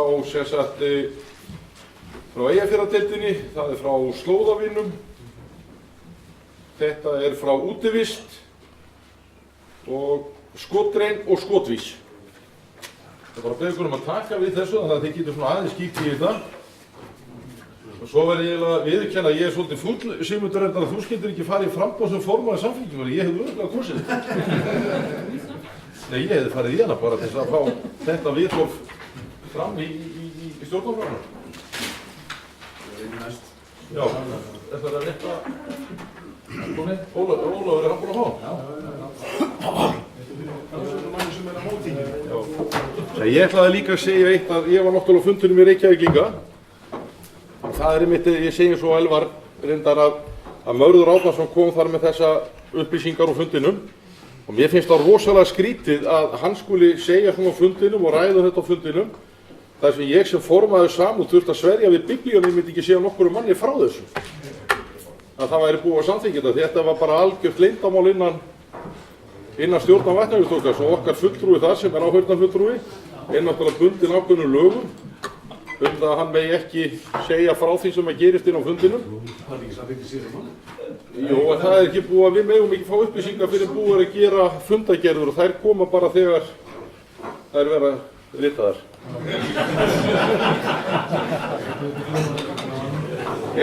En það sem að við urðum vör á fundinum í Reykjavík sem að var svona mest spurt varðandi náttúruverndarlögin, þar kom til dæmis fram þessi skýrslur eða í skýrslum frá Merði Árnasyni og fleirum að við ættum ekki að hafa svona mikla áhyggjur því að það væri bara að vera að flytja úr gömlu lögunum yfir í nýju lögin. Og þá fyrir maður ótt að hugsa að býta af hverju vera að flytja úr gömlu lögunum yfir í nýju lögin fyrst að gömlu lögin er svona góð, hverju bara höfum þau ekki áfram. Það er algjör óþarfi að vera að flytja bara yfir á okkur nýja pappír. En málið er það verður að flytja fullt af hlutum yfir, sumir eru misgóðir, en það er líka að vera að bæta við, aftan við þessar greinar og það kemur til dæmis sérstaklega fram í 31. grein í greinagerðinni, það er bætt við, varðandi akstur á snjó, að það er verið að þrengja þessa skilgreiningu á því að jörð skuli vera frosin undir og það er bara bent á alveg sérstaklega í greininni að það þurfi að vera frosin jörð undir snjónum til þess að megi keyra það. Þetta er náttúrulega þrenging á þessum lagabálki að því það stendur í gömlu lögunum frá 1999 og það skuli vera frosin og snævi þakin og frosin jörð en það hefur alltaf verið litið á það undir annarkvort að vera frosin þannig að við mörkum ekki í eða þá að það skuli vera snjór yfir en nú er búið að þrengja þetta og það þurfa að vera augljóslega, það er eitt orð sem er nýtt líka inn í þessu, að augljóslega frosin jörð undir þó að snjór sé yfir. Þarf þá að grafa og mæla fyrst. Já, eða kalla eftir einhverjum tækjum til þess. Loksins kom það ástæð þegar skóflu. En þess vegna spyr maður náttúrulega oft þingmenn, finnst þeim í lagi að flytja úr gömlum lögum, gamlar upplýsingar og ekki uppfæra þær en bæta við þar meiri þrengingum. Og eins þetta líka sem að kom fram á fundunum og þá benti við þingmaður á að við þyrftum náttúrulega að vernda náttúruna, sérstaklega vegna þess að það hefðu útlendingar keyrt svo brjálæðingar allt hálendið og enda ofan í stórum drullupolli. Og fyrir vikið þá verðum við vör við það allan að hér sem útvistarfólk að við erum í hættu upp á hálendinu og þess vegna náttúrulega betra að það séu settar lög og reglur til þess að forða því að við verðum fyrir svona trukkum upp á hálendinu. En fundurinn í Reykjavík var eins og hann sagði var mjög góður og málefnalegur og var mikið af spurningum. Það var mjög leiðilegt að sjá það sem kom á netinu eftir fundinn, en ég ætla að benda ykkur á að spurja endilega þannig að við getum fengið góð svör. Takk fyrir.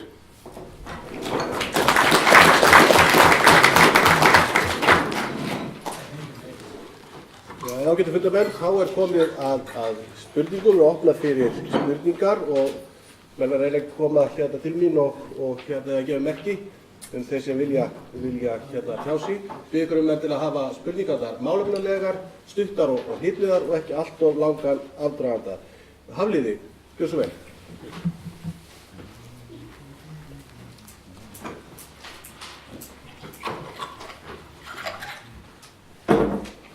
Já, ágæti fundarstjóri og gestir og alþingismenn. Ég heiti Hafliði Magnússon og ég útivistarmaður. Mér líður eins og ég sé á A-fundi að segja þetta, en ég reyndar aldrei fara á A-fund, en svona sambærilega funda ég við. Ég útivistarmaður búinn að vera það frá því ég var í menntaskóla. Ég í Ferðafélag Íslands, ég í Húsbílafélaginu og ég í Ferðaklúbbnum 4x4. Og í dag þá ég formaður Ferðaklúbbsins. Ég tek undir það sem að félagar mínu sögðu hérna áðan að við urðum vör við það á fundinum í Reykjavík að það var langt bil á milli þingmanna þar. Þeir voru á sikkorum vægnum. Við verðum ekki svo mikið vör við það hér. Þannig að ég búinn að sjá það. Hvað sagðirðu? Við erum við marga.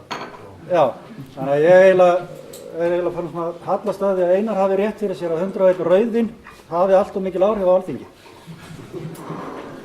En ég hef svo sem ekki hugmynd það hvort að alþingismennir sem voru hérna hjá okkur á þriðjudaginn hafi verið úr 101, en þeir voru allavega margir úr Reykjavík. Undanfarna vikur og þá búið að vera mikil ólga hérna hjá útivistarfólki eins og allir hafa orðið varfið. Við erum hérna stór hópur fólks búin að vera í ýmsum aðgerðum og búin að vera að eyða miklum tíma í þetta, bæði frá vinnu og úr einkalífinu. Í mínu tilfelli þá vill svo til að konan mín löngu búin að gefast upp á að spyrja mig hvert ég að fara eða hvar ég er. Hún var mjög hissa í gærkvöldi þegar hún allt í einu fattaði að ég var heima. Þá var ég mér í kjallara. En það sem mér langar eiginlega að spyrja ykkur að, og að því að ég sé að þið eru svo sammála, þá hugsa ég að koma inn og sveipa svar frá okkur öllum. Að það það að þetta frumvarp sem liggur núna fyrir Alþingi, það alveg ljóst að það eru mjög stór atriði í því sem þurfa að breyta. Ég ekki að segja þessu mörg, en ég að segja þessu stór. Og þetta atriði sem þarf að leggja mikla vinnu í. Hvernig eigi til dæmis að setja upp kortagrunninn? Þetta mjög flókið mál, þetta ekkert einfalt pennastrikk og ég get talið fleira atriði.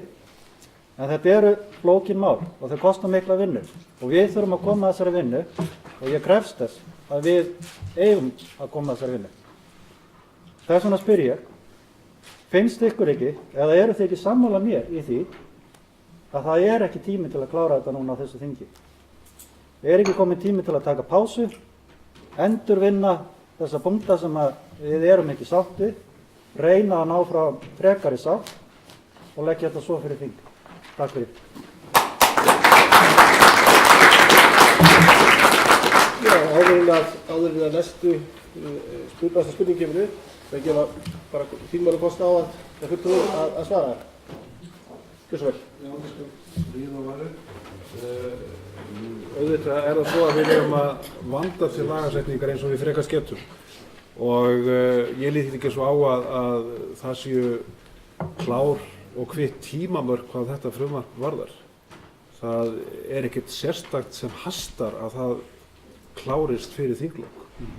Og ef við getum náð breiðari sátt á milli allra þeirra útivistar og umhverfisverndarmanna sem vilja skoða landið með hvaða hætti sem þá eigum við frekar að veðja á breiðari sáttina heldur en þrengri sáttina. Og þess vegna kemur það að mínu viti alveg til greina að freista þess að ná breiðari sátt til lengri tíma. Og þá göngum við bara á rauðræk, og þú mátt svara á panelinu líka. Já, ég tek undir það að þetta, með hvað mikið ákveðingur þetta, þá þarf að taka meiri tíma í þetta. Það ekki mikið eftir af þinginu og það líka stórmál sem liggja fyrir. En ég líka með einu spurningu. Kannski kemur hann bara eftir ekki. Klára þetta bara fyrst, takk fyrir. Kristján.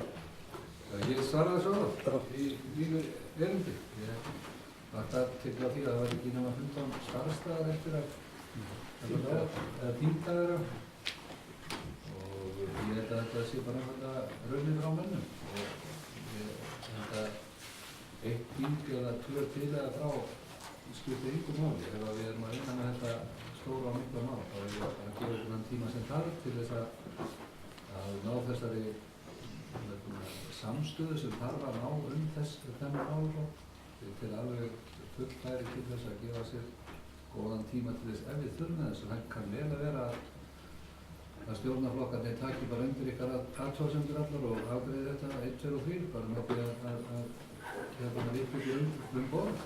Þeir verða að svara því. Mér hefur Simmi verið að hókara sáttur á það og Óli formaður nefndarinnar tekur undir félaga sínum. Takk fyrir það Kristján. Ólafur, þetta rétt? Tekur undir þetta? Ég þarf ekki að gera þetta einhverju hallelujasamlingu. En ég ætla ekki fyrirfram að gefa mér að við getum ekki klárað þetta. Það er málanum. Og ég held að við frekar að horfa á þetta þannig eins og Kristján segir hérna að með því að hefja þetta samtal, fá samstöðu og leita lendinga í málunum. Ef að tíminn fram að þingflokkum dugir til þess þá hefur náttúrulega að gera það. Það er bara eins og önnur verk sem að þingið leggur í. Að þá á það að klára þau mál sem þau getur klára. Og ég, eins og ég segi, ég ætla ekki að gefa mér það fyrirfram að það sé ekki hægt að klára þetta. Alls ekki. Og ég vil í því sambandi bara líka benda á það að við erum ekki ósammála í grundvallaratriðum. Við erum það ekki. Bara svona. Við erum ekki glemma því að stór hluti á þessu frumvarpi bara fínn og góður samhljómur hann meðal allra aðila og þetta einhverja 97 greinar en við kannski tala einhverja 45 greinar sem verða að laga. Þannig að það verkefni. Það er ekki alveg fjöldan. Það eru 18 littar. Takk fyrir það. Elja. Þú var að tala sætinu líka. Já, ég var að tala sætinu. Ég er svona formaður ferðarþjónustunefndar Eyjafjarðardeild. Ég er líka félagi í ferðarfélagi Akureyrar. Það er svona rétt segur, þá hefur við haldið 55 fundi nefndi, núna síðan 2010, bara í athugasemdir við Vatnajökulsþjóðgarð, eða sem stjórnar og verndaráætlun, sem og hvítbók og núna náttúruverndarlög. Af því það er allir sammála hana, þá er bara eins og það er ósammála hafið þess, að það verður fá mál en stór. Ég veit að sammála því, en það er líka fullt af smáatriðum, orðavægi og annað í þessum lögum núna, eða í þessu frumvarpi, sem að verður að lesa yfir.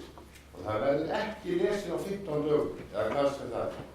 Það er alveg hreinar línur.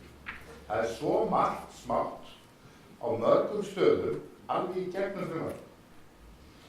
Hins vegar langar mig að spyrja ykkur að öðru. Það var spurning sem þið fengu það var almannarétt og allir hefðu jafnan aðgang að náttúrunni og óháð ferðamáta. Þið sögðu já. Og það langar mig að spyrja hver ykkar afstaða, hver afstaða flokks ykkar til opnunar Vonarskarðs annars vegar og ég treysti merði ekki alveg sko, en ég vil líka fá að heyra hver ykkar skoðun varðandi opnun leiðarnáðan Dingifjalla sem við stundum bara við Víkrænastöð. Takk fyrir. Takk fyrir þetta. Já, ég skal bara svara þessu eintóm vel. Eftir því sem ég best veit þá var tekið ákvörðun það í síðasta mánuði en var að Víkrafellsleiðin væri þess eðlis að hægt verið að fara hana á vélknúnum ökutækjum og það vel. Við færum þessa leið og þá stóð að vera vilja þess eðlis að það sé að fara á jeppum. Og ég tel það sama eiga við Vonarskarð. Þangað hef ég farið og það eru góðir slóðar og ég sé sjálfur sér ekki sko hvað í húfi. Og hérna þetta er gríðarlega svæði eins og þið þekkja þetta og ef þeir slóðar eru þarna þá hérna á að vera hægt að opna það svæði. Ég sé ekki hérna Já, þessu Brynhildur. Já, ég á kannski eldna sásum sem ég veit ekki einu sinni af hverju Vonarskarðsleiðin af hverju var bannað að fara hana. Ég veit það. Það veit það enginn. Það getur það bara mál sem það að skoða eða eru slóðar þar. Frá 1200. Vatnajökulsleið. Ok. Þá bara tekið undir á félaga sér, mér á hægna. Það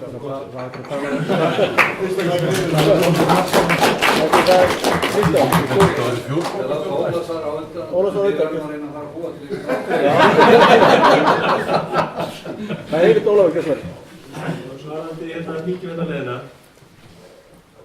og það svæði, hluta úr árinu að minnsta kosti að fara það á gegnum ökutækjum, það alveg klárt. Þannig ég hef farið þetta sem sagt ég farið þessa leið fyrir Ísvar og reyndar á sikkurt mátan í hvers skiptið og gangandi, hjólandi og akandi og þegar ég fór hana hjólandi þá var alls ekki hægt að fara með jeppa. Það var ekki verið séns og hérna það voru meira sér tíspílar sem voru eitthvað sem einhverjum gangandamönnum á þeim tíma sem að komist ekki. Þannig að auðvitað verður alltaf að meta það og ég held að hins vegar hún fær hluta á sumrinu og þið vitið það alveg eins og ég þetta eru Má ég aðskýra það með ekki þar Vonarskarð? Nei. Þú sagði Dingifjallaleið? Já, hún ekki til umræðu. Nei. Já, hérna Frá Víkrafellsleiðinni að Dingifjallaleið. Kemur inn á Dingifjallaleið. Þetta er mikið hagsmunamál fyrir norður. Já. Þá leið hefur reyndar aldrei farið, þá hefði ég ekki verið. Hún ekki svo fljótt. Ég hefði ekki séð þið fyrir mig ganga á leið. Það var eitthvað að það er að fyrir að vakna.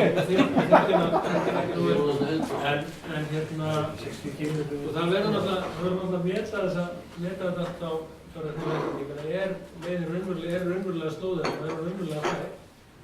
Og ef að svo þá náttúrulega bara þá ekki að banna alla umferð, en það þýðir ekki að mig ekki takmarka hana. Og það er nákvæmlega sama með Vonarskarðsleiðina. Ég man þegar einhvern tíma kom þessi umræð upp í þinginu þegar ég var þar fyrir á kjörtímabilinu og þá einmitt voru menn að ræða þetta á að banna þetta alveg, á að banna þetta eða á að leyfa þetta með takmörkum. Og persónulega hef ég verið til fylgjandi að leyfa þetta með takmörkum.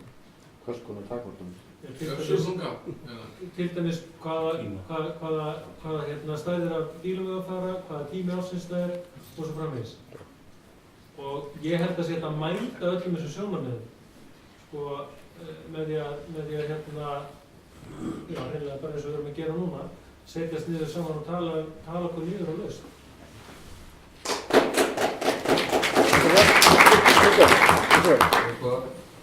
Þetta er náttúrulega hálf absúrt spurning, og stundum tala stjórnmálamenn í frösum. Skemmtilegasti frasin sem ég hef nýlega, það var frá einum sem sagði við eigum að eiga samtal við framtíðina. Ég held að það sé bara nógu erfitt að ræða málinn í nútímanum, sko. Ég veit ekki hvernig ég getum átt samtal við framtíðina. Afstaða mín í þessum málum bara byggir á því að ég treysti fólki. Ég bara treysti ykkur, þessum útkristafélögum, til þess að meta það bara hreinlega hvort að ykkar athafnir gangi þannig á náttúruna að þið skemmta sér. Ég bara fullyrði það að þekkingin á aðstæðum þarna úti er 1000 sinnum meiri hjá ykkur heldur en nokkur tíman okkur sem sitjum þetta, þó svo að ég séu 2 hagsmunaðir, sko. Ég ætla að gera það játningu. Ég er ekki hagsmunaðir, ég er Íslendingur. Ég er hvorki í einhverjum ferðarklúbb eða hjólandi eða jeppandi eða myndi. En ég veiði ég á slögum. Nei, ég hansi ekki. Ég mýstur ég á þetta. Skilji, málið er það, svo áhersla sem þarf að koma inn í þessa vinnu hérna er svo að einstaklingum og félagasamtökum frjálsum félagasamtökum sé treystandi fyrir því sem þeir eru að gera. Að stjórnmálamenn ætli sér ekki það vald og þá getu að hugsa fyrir fólk í þessum vegna. Við verðum að treysta fólk.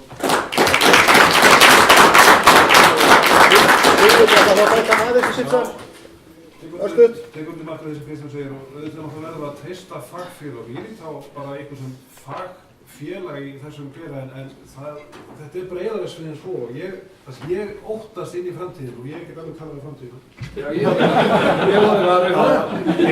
er að við sjáum fyrir með óeigandi hætti að ferðafólki, alls konar ferðafólki, einkum á sérlega í erlendu áttir að fjölga gríðarlega og það sem ég óttast ekki velskipulögð ferðafélög Íslendinga sem þekkja landið sitt mjög vel. Það sem ég óttast hins vegar að sko illa skipulögð ferðaþjónustufyrirtæki séu bara einfaldlega að taka áhættuna með allt of stórum bílum í allt of viðkvæmri náttúru inn í framtíðina og það er það sem ég óttast. Ég óttast ykkur ekki.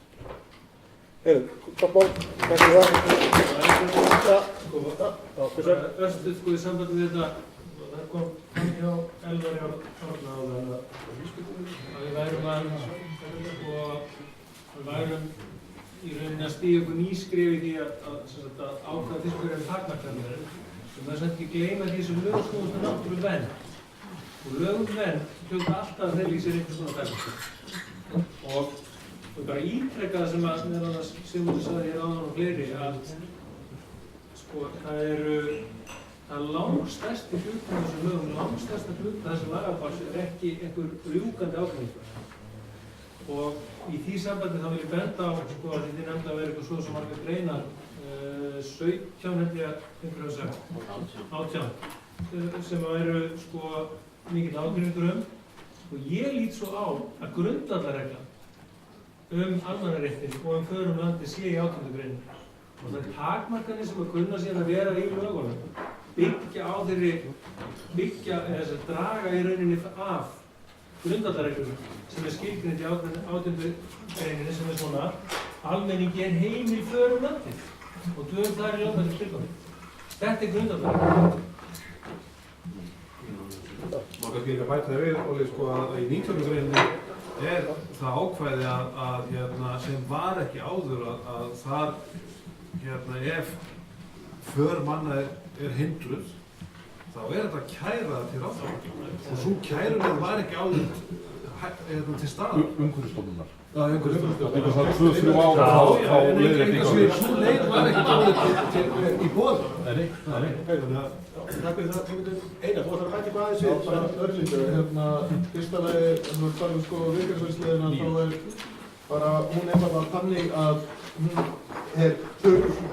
Það er aldrei spurning einhvern ákveðin tíma ársins að hún sé ekki fær eða ekki fær fyrir bíla. Hún er einhvern á þurr.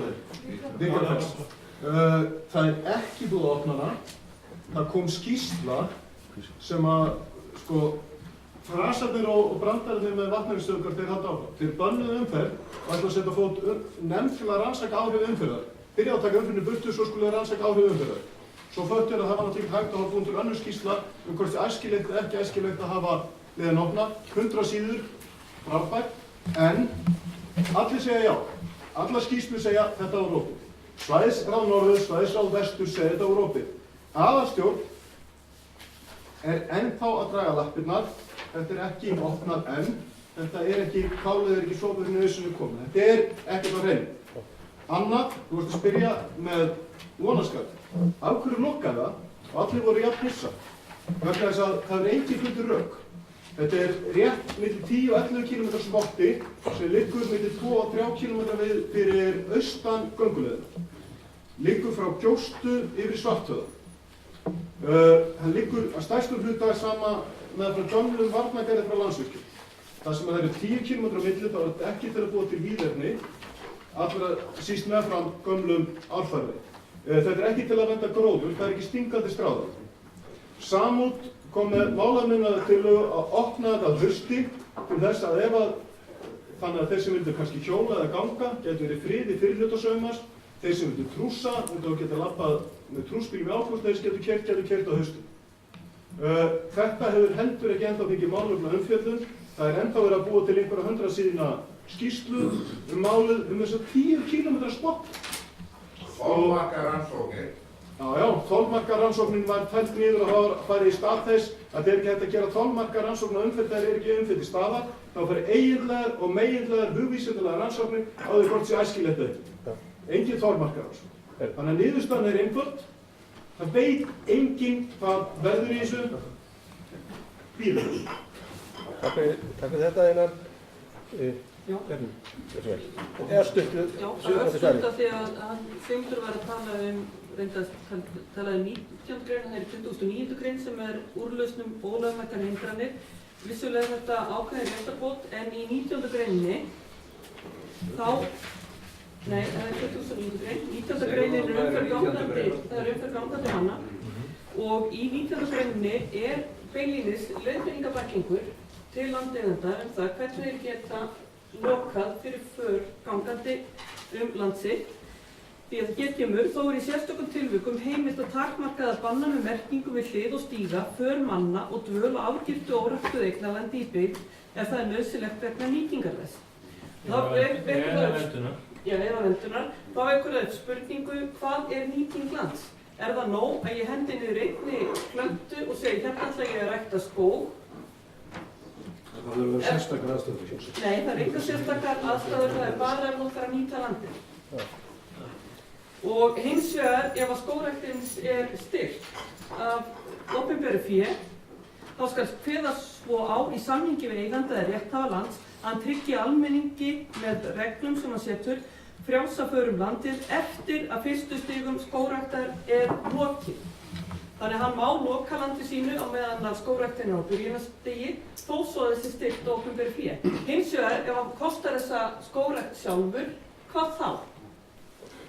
Takk fyrir þetta, við skulum halda áfram. Það var áður en að leiðinu Vonarskarð var lokað, þá var maður þar á ferð fyrir alllöngu síðan við kunnustlegan, Jón Helgason. Hann fann eina jurt í Vonarskarði og segir svo í kvæði sínu: sér hef ég skrautleg suðræn blóm, sólvernd í hlýjum garði, áburð ljós og aðra virt, enginn til þeirra sparði. Mér þó löngu meiri í hug, melgraskúfurinn harði, runnin upp þar sem kaldakvísl kemur úr Vonarskarði.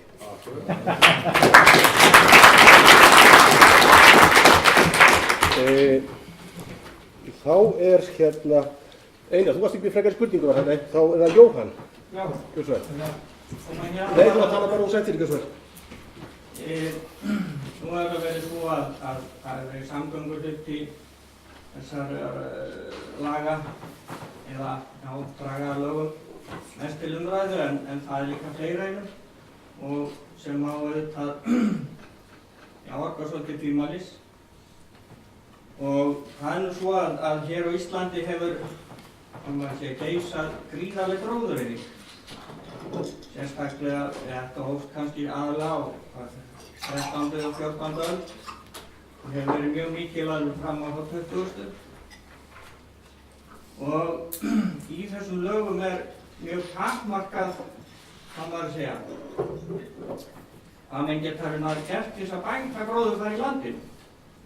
Því að Andrés Arnalds, fagmálastjóri Landgræðslunnar, skrifaði ekki fyrir löngu að á Íslandi þá væri áætlað að nú væri það bil 46% gróðurhula yfir landinu af því sem var þegar land byggðist.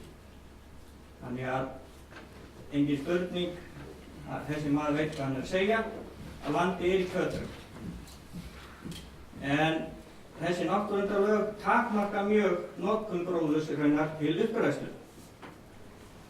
Og skógræktarfélögin hafa verið að mótmæla þessu líka og ég ætla að beina því til ykkar sem að fjallið þetta að þið skoðið þetta vel. Því að þó að gróðurhulan hér á Íslandi sé 46% af því sem hún var, þá miklu rýrari. Hér var skógur áður fyrr en hann nánast enginn til nú. Takk fyrir. Það ekki að kynna mig. Jóhann Björgvinsson heiti ég, félagi Björgssoni Fjörðá. Brynjólfur. Það er ekki svo vel.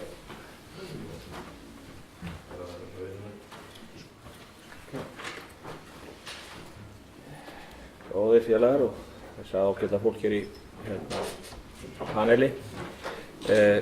Brynjólfur Eyjarsson heiti ég, jarðeðlisfræðingur, félagi í ýmsum af þessum félögum sem að standaði samút eins og fleiri. Einn af þeim sem hefur verið að berjast við það að fá opnað leið norðan Dyngjufjalla og ýmislegt fleira, en í þessu frumvarpi eru þó það sem að ég held að fyrir þann sem að hefur einhver smá tæknilega þekkingu og síðan smá réttlætistilfinningu, þá eru tvö ákvæði sem að mér finnst að menn eigi að hugsa mjög vandlega áður en fara að samþykkja. Fyrsta lagi þessi svokallaði gagnagrunnur. Þessi gagnagrunnur sem á að gera, það sem að safna öllum leyfilegum slóðum og hann að mínum mati fyrsta lagi ósiðlegur vegna þess að hann setur fólki á stöðu að það verður að fara að taka afstöðu til þess þegar það þekkir leiðir sem nánast engin veit að til þess að fá fara þær í framtíðinni að þá verður það að setja þeim í gagnagrunn sem allir var gangað. Ég held að það sé ekki gott fyrir landið okkar. Ég held að það sé röng leið. Ef að þetta á að fara inn í gagnagrunni þá verður að útbúa allt öðru sem umhverfum mann. Það verður einfaldlega að vera þannig að það séu slóðir sem vitað en enginn fær að vita nema þeir sem vissu að því fyrir. Og ég veit að þetta hljómar undarlega en það eru svona slóður til sem myndu þegar að Suzuki-jepparnir og aðrir bílaleigubílar sem teljast jeppar þegar þetta eru bílaleigubílar, að þegar þeir fara það þá er það eitt stórslys. Við verðum bara að hætta því að trúa því að rétturinn sé svo mikill að það er bara hjól undir tækinu að þá er allir að geta farið sömu slóðina. Það er bara ekki þannig. Ísland er ekki þannig. Já, ég ætla að koma hér, ég reyna að tala við þá og segja þeim að þeir verði að taka þetta ákvæði og skoða það mjög vandlega áður en okkur dettur í að framkvæma það. Hins vegar er svokallað Marshall-ákvæði og þar kemur náttúrulega björt framtíðin í orði núna því að hún ber ábyrgð á því. Það er fullkomið óréttlæti að setja svona inn af því einhverju datt í huga að það væri svo refsivert og setja svo mikil spjöll, hver ákveður mikil náttúruspjöll. Voru það mikil náttúruspjöll sem var birt myndir af hér einu sinni þar sem trukkur hafði fest í Rauðá í Vonarskarði. Og hann skildi eftir þessu hólu. Þið finnið enga hólu þarna núna, hún var horfin hálfum mánuði seinna, það var að taka á mynda flottri hólu þegar búið að draga hann upp úr. Er þetta mikil náttúruspjöll? Þetta er mjög varasöm ákvæði af þessu tagi að fara að gera upptæki manna nema þeir geti sanna það að það undir stýri satt einhver annar heldur en eigandinn. Þá má ekki gera það. Þetta er mjög skrítið í mínum huga og ég held að fyrir ykkur þá verði þið að svara því annarkvort hér eða annars staðar hvort ykkur finnst þetta réttlæti að hafa þetta svona. Og með hennar gagnagrunn, svo ég endur takið það aftur, ég álíti það ósiðlegt eins og hann er settur fram gagnvart þeim sem að þekkja landi best, sem að mundu ef þeir kjafta ekki frá því sem þeir þekkja þá eru orðnir ólöglegir að fara slóðirnar sínar en vita leið og láta menn vita af því að þá eru þeir að skapa vandræði. ég held að menn þurfa að hugsa þetta mál miklu meira áður en okkur samþykkir svona. Takk fyrir.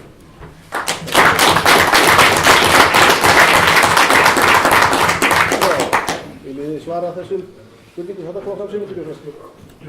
Þakka fyrir.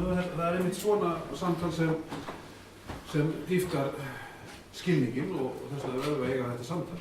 Og við þykja mjög eftirtektarvert hvað hún segir slóðana, þessa lítt kunnu slóða, og það styður það sem ég kannski sagði áðan að ég óttast ekki ykkar fagfélag í þessu efni heldur miklu fremur þá sem þekki ekki nóg til landsins og að fara einhverja undarlega slóða á lélugum bílum.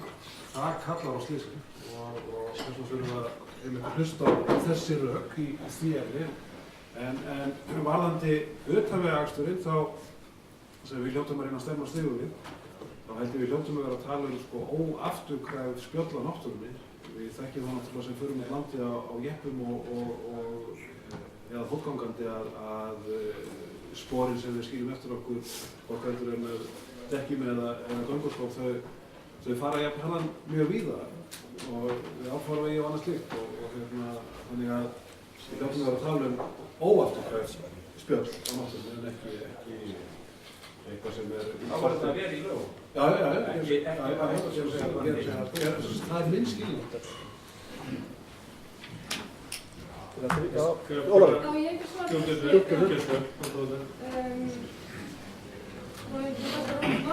Svara fyrir sig sjálfur, en mér finnst ekki aðhugavert það sem sagt að ef einhver veldur spjöllum á náttúrunni og skilgreiningin er í 179. grein hegningarlaga ef ég man rétt. Hún er komin inn í þessu. Hún er komin inn í 91. grein náttúruverndarlaga. Er ekki talað eitthvað að landið breyti varanlegum hvernig Bara náttúruspjöll. Það bara náttúruspjöll. Hundur, óskýrt. Þetta er mikið. 350.000 upptaka ökutæki. Ekki mikið, þetta er bara alvarlega náttúruspjöll. Það sem að menn að tala það huglægt mat á því hver eigi raun og veru að meta hvenær tjón hefur orðið og hvenær það er gífurlegt og hvernig þeir ætla að höndla það. Sýslumaðurinn á Selfossi hefur metað það kannski? Já, Róbert Marshall gæti ekki svarað þessar spurningu sjálfur. Já, ég fekk með þetta að segja. Ég er bara sem þetta fyrir mér, sko, það er vitnað hérna í 3. kafla almenna hegningarlaga. Erum við ekki bara að halda áfram með svörin? Kristján, þú starfað þessu ykkur næst? Þetta er bara fullkomlega eðlilega rannsóknir og hárrétt ábending hjá Brynjólfi að sko, það er mjög erfitt að útfæra einhver lagaákvæði þannig að það hendi öllum og þeim mismunandi gerðum tækja sem eru við að nota eða þörfum fólks og það er hins vegar mjög einfalt að setja inn í lög ákvæði eins og þetta sem að þið að nefna hérna Marshall ákvæðið eða hvað það heitir sem að sko þjóna einhverjum þeim tilgangi að eina dekka alla skapaða hluti sem að við viljum í rauninni eiga kost á að geta gert en óframkvæmanlegt í raun eins og hér var bent á hvort að sýslumaðurinn á Selfossi ætti að fara meta einhver náttúruspjöll með fullri virðingu fyrir honum, þá geti einhver annar sýslumaður meta þetta með allt öðrum hætti og svo framvegis. Þannig að ég held þetta sé bara þáttur sem að sko, leggur inn í þá afstöðu mína að það þurfum við einfallega að gefa þessu lengri og vandaðri vinnu í frumvarpi sem að menn eru hér að bítast á og tósast á. Þetta er ófull burða. Takk fyrir það, Kristján. Ólafur. Já, það þarf vissulega í meðferðu nefndarinnar að fara yfir því atriði sem að segja svo þetta með sko, hvað er mikið, hvað er alvarlegt. Og það þarf, ef að við ákveðum að hafa eitthvað slík matskennt atriði inn í lögunum, það þarf að skýra það mjög vel í greininni. eins og ég skilða. Og bara svo það sé nú, hafið þið verið alltaf að hafa það stendur núna sem þetta í 91. greininni, það er talað alvarleg spjöll. Alvarleg spjöll eru væntanlega ekki þegar einhver skilur eftir sig spor í sandi eða jeppastóð í sandi vegna þess að hún væntanlega eyðist mjög fljótt þegar sjórinn glæðir yfir hana. Já, hver metur það? Nei, það þarf ekki að meta það. Hvað okkur fyrir það? Ef það kemur fram kæra.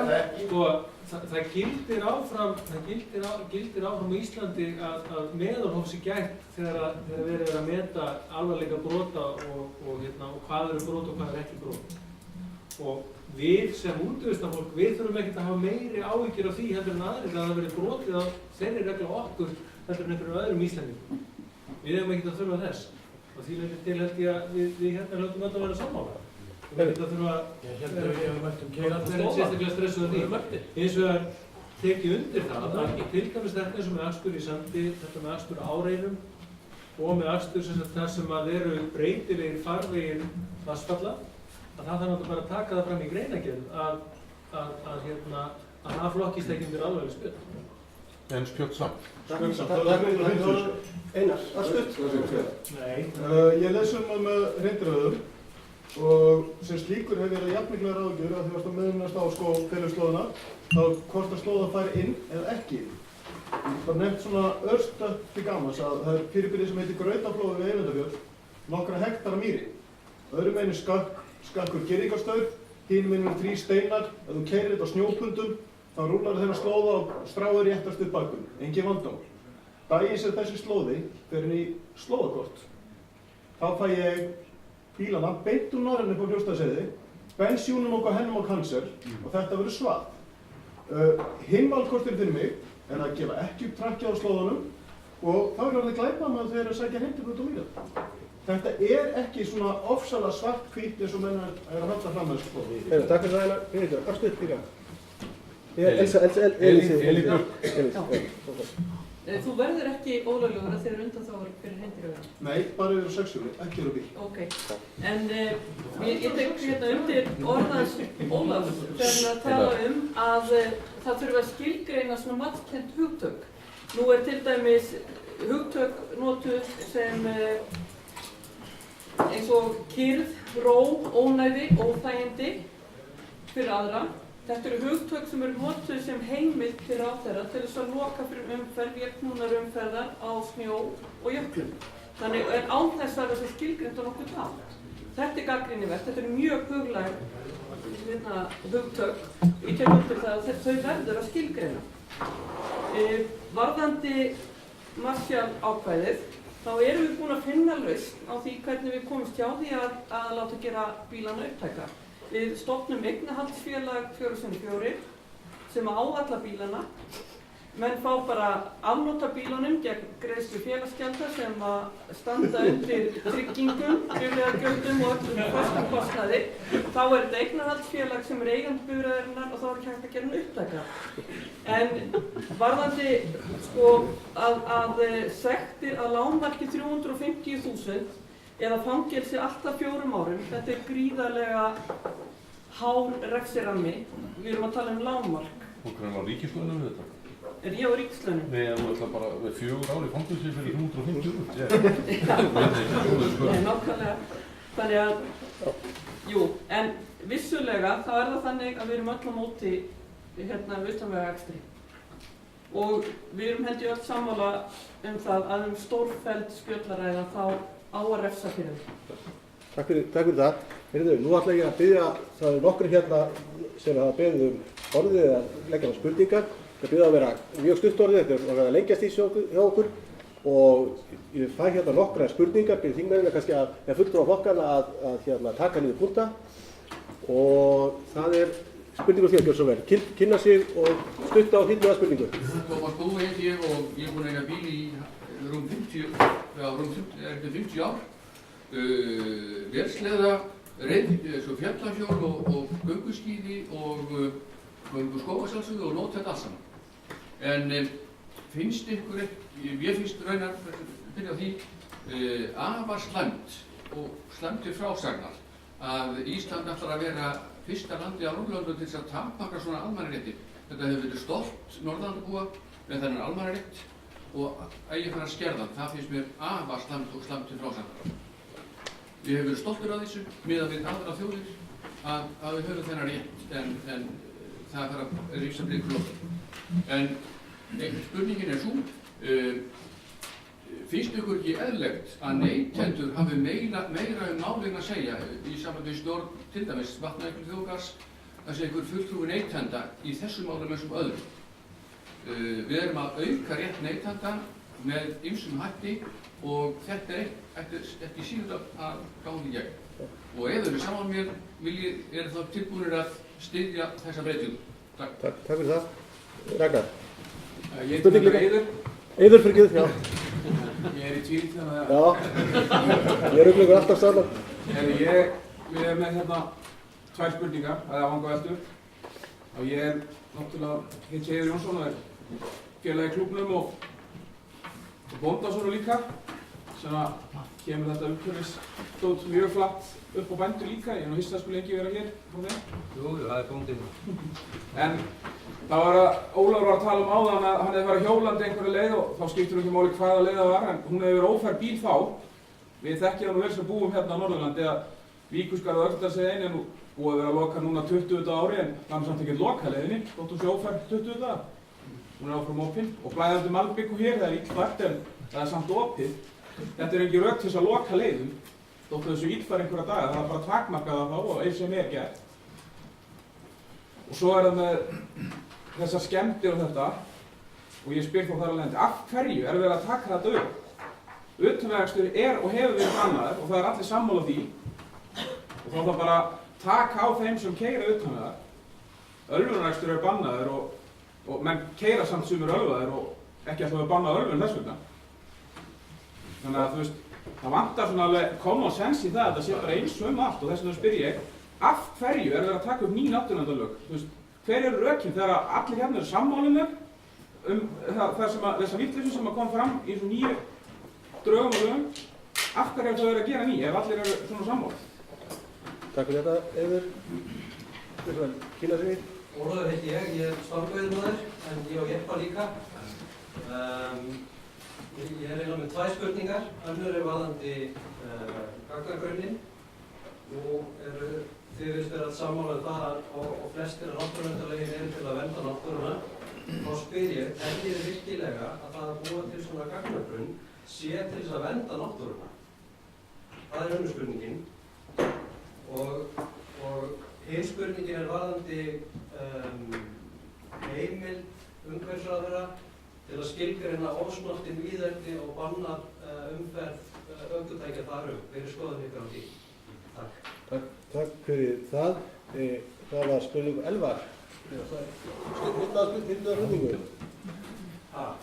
Hittniða spurningu. Það er smá umleið. Það er strax komnar hérna pælingar og gögn að voru stofnað eignarhaldsfélagi á 4.000 Ég ætla að ráða þessi virðingarverktaka hjá bændum og sölumis og ég get farið gömlu leiðina mína til að koma stafnið. Þannig að það er önnur lausn. Þannig ég ætla að spyrja ykkur á það. Ég fékk nú ekki svör spurningunum sem komur á það. Varðandi almannaréttinn og kostnaðinn eins og til dæmis við skýrsluna fyrir virðingarverksleið. En þriðja spurningin er þá þessi. Finnst ykkur ekki helviti hart að það fyrir að taka upp þessi lög og breyta þeim svona drastist eins og á að gera núna vegna þess að við óttumst umferð útlendinga hálendi. Það virðist vera þannig að þið treystið okkur sem er gott. Eigum þá ekki bara frekar að setja hennar pening í það að fræða útlendingi hvað má og hvað má ekki og gefa grein fyrir ákveðna ökutækjum og hvað þetta tungt, hvað þetta fyrir og hvað þetta má fara og hvað er siðferðilega rétt að fara með þessu ökutækjum.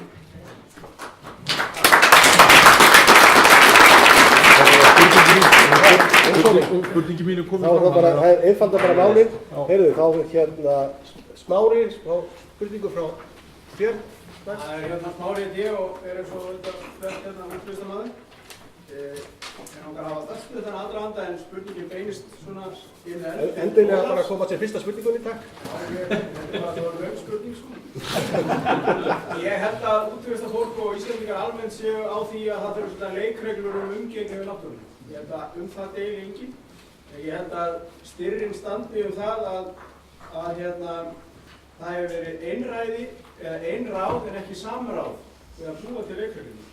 Og ég held að deilurnar snúist fyrst og fremst það að hagsmunaaðilar, þar á meðal útvegsfólk og að hluta til bændur, hafa ekki fengið að taka þátt í því samtali að neinu viti að móta regluna. Það er mjög margt gott við verndaráætlunina sem gerð var Vatnajökulsþjóðgarð og lögin og reglurnar hann, en það var líka ýmislegt sem fór forgörðum þar vegna þess að það varði ekki það alveg samtals. Sama gildir held ég nýju náttúruverndarlögin. Ég bara fyrir mína parti segja það mjög margt gott og til bóta í þessum náttúruverndarlögum, en það eins og hér hefur komið fram ýmislegt sem betur má fara og ég held að þar hafi fyrst og fremst skort þetta samráð og samtal sem að reynda að núverandi umhverfisráðherra hefur aldrei flaggað í afar vel skrifuðum greinum núna í blöðunum, en ég bara einfaldlega kaupi ekki þessar greinar þó að séu vel skrifaðar, vegna þess að samráðið var einráð.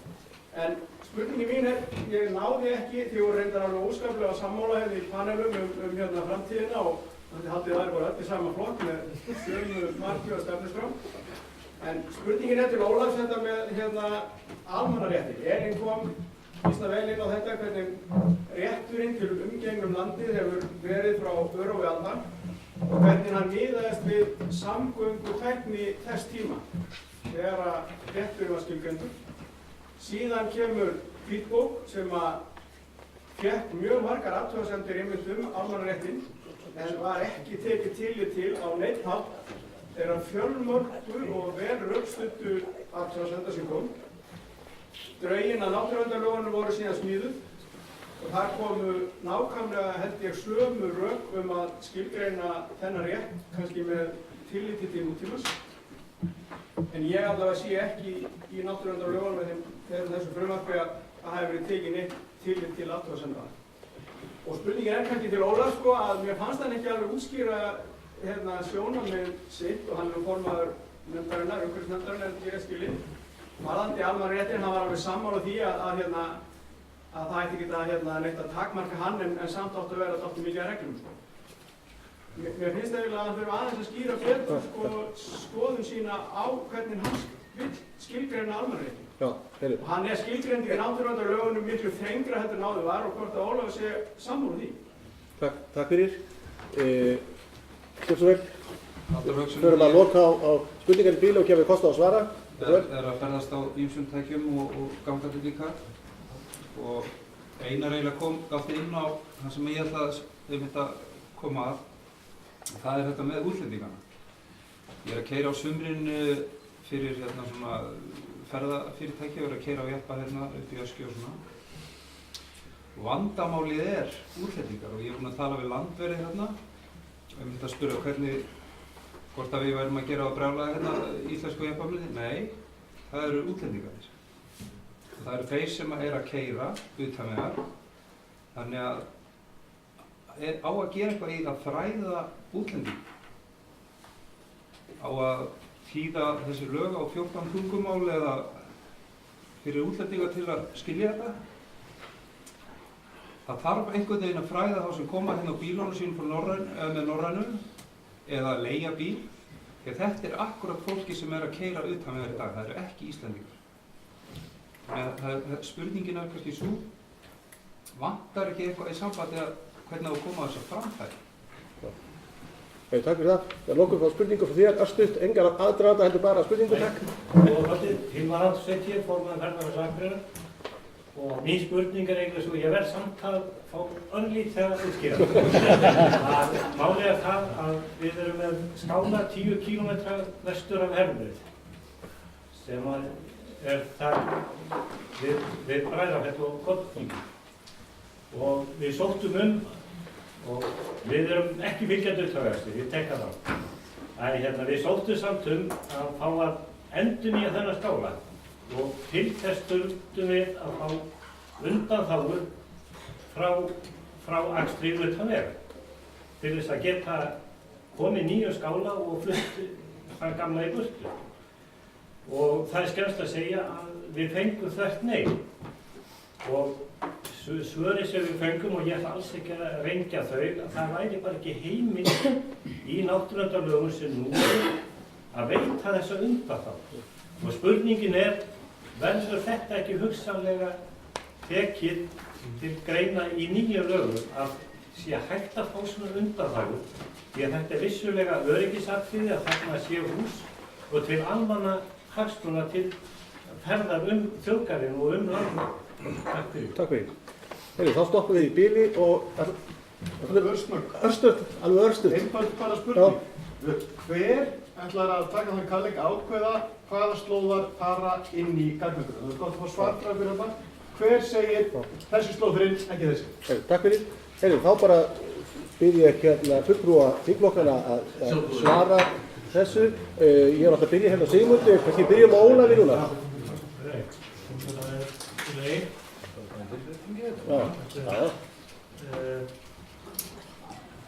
Það er býsna margar spurningar. Ég veit ekki hvort þið viljið fá svör við þeim alveg öll. Við skal reyna að taka þetta saman og reyna saman það er svona mér sýnist vera sko, varðan það sem Brynjólfur sagði Eyjólfsson slóðana og það hafa margir verið að spyrja þetta saman. Hvaða slóðar eiga að fara inn og hvaða slóðar eiga að vera út. Þá er opbóðslega erfitt að segja í aðra röndina að við séum fylgjendur almannaréttar og þeir allir hafa sama aðgang og þeir allir að hafa sama rétt en á sama tíma segja en svo ætlum við reyndar að halda þessum slóð út af þess okkur. Og við ætlum að halda þessum slóða utan við einhvern kortagrunn eða gagnagrunn það sem snýr að slóðum þessu. Og ég viðurkenni það alveg, ég er alltaf miklu vandræði með þetta vegna þess að sko ef við ætlum að búa til kortagrunn og ég raunar að held að það sé mjög gagnlegt að gera það einmitt meðal annars til þess að skilgreina hvar má fara og hvar má ekki fara og líka til að fyrirbyggja það að menn séu að freistast til þess að fara utan slóða að þá verðum við líka að spyrja okkur og getum við svo ákveðið með einhverjum hætti að hluti af því sem við Íslendingar ætlum að fara að það er að vera utan þetta því það sé svona spes fyrir okkur. Við getum það ekki til dæmis bara í ljósi þeirra alþjóðasamninga sem við erum aðallega að. Svona til dæmis, íbúar annarra EES-landa hafa sama umferðarrétt landi hérna eins og Íslendingar. Bara svona svo dæmis í tekið. Og við getum ekki búið til einhvern kortagrunn sem að tryggir það að einhverju tilteknir íbúar komist ekki. Það megum við ekki. Er þú ekki best að sleppa þessum kortagrunn?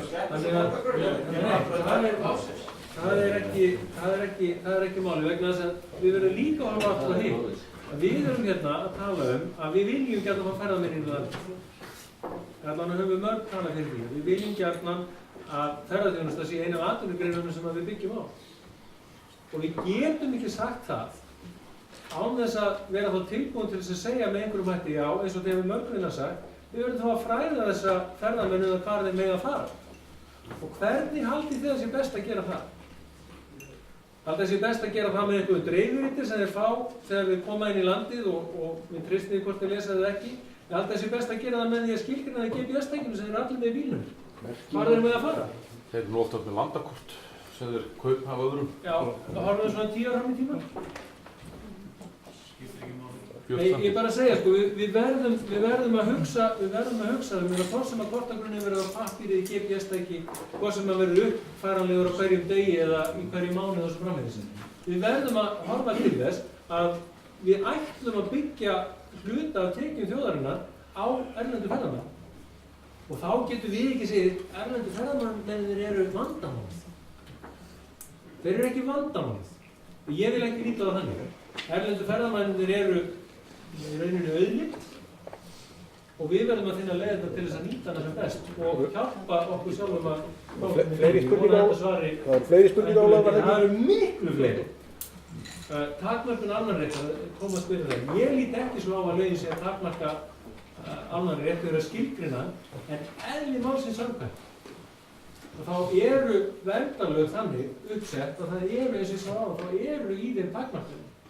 En grundvallarregla lít ég svo á að segja í átjánugreininni, eins og ég læsum hérna á að ekki að ítrekka það. Býðum nú við.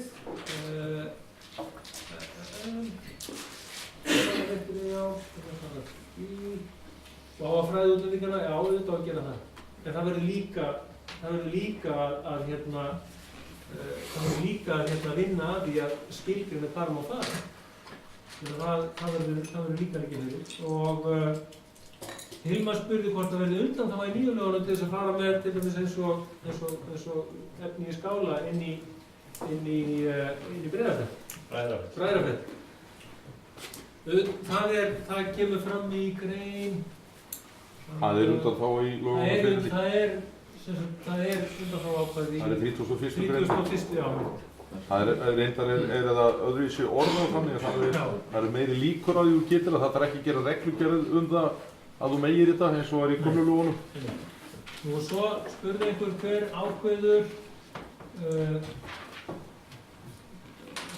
ákveður hvaða slóðar fara inn á kortagrunninn. Landmælingu verður væntanlega, ef að lögin verður eins og þau eru núna, þá er landmælingu falið að gera þennan grunn og halda utan hann. Og ég segi alveg eins og Kristján, ég treysti því fólki alveg ágætlega í samráði við útvistarfólk og í samráði við hagsmunaaðila að ákveða hvaða slóðar fara þarna inn. Ólafur, má ég aðeins benda það á. Sveitarfélögum hafa skipulagsvaldið í sínu sveitarfélagi. Þeir gefa til landmælinga upplýsingar hvaða slóðar ef að opnur hverju eru lokaðir. Síðan er það reyndar eins og lögin segja að ráðherra getur síðan tekið slóða út af korti sem að honum eða henni eða hver sem verður tóknast ekki. Jú, það er verið rétt og það er... Það hvergi minnst á útvistarfólk að það hafi heimildir sitt inn eða taka út. Nei, þetta er væntanlega mjög erfitt að skilgreina það, sko, þá hvaða útvistarfólk það ætti að vera. Það verður einhverslega ákvörðunarvaldið að vera. En ákvörðunarvaldið verður aldrei þannig að ég líti ekki svo á að það er að vera þannig að þessi gert í einhverju tómarúmi. Voru fleiri spurningar? Ég held þetta sé ágætt.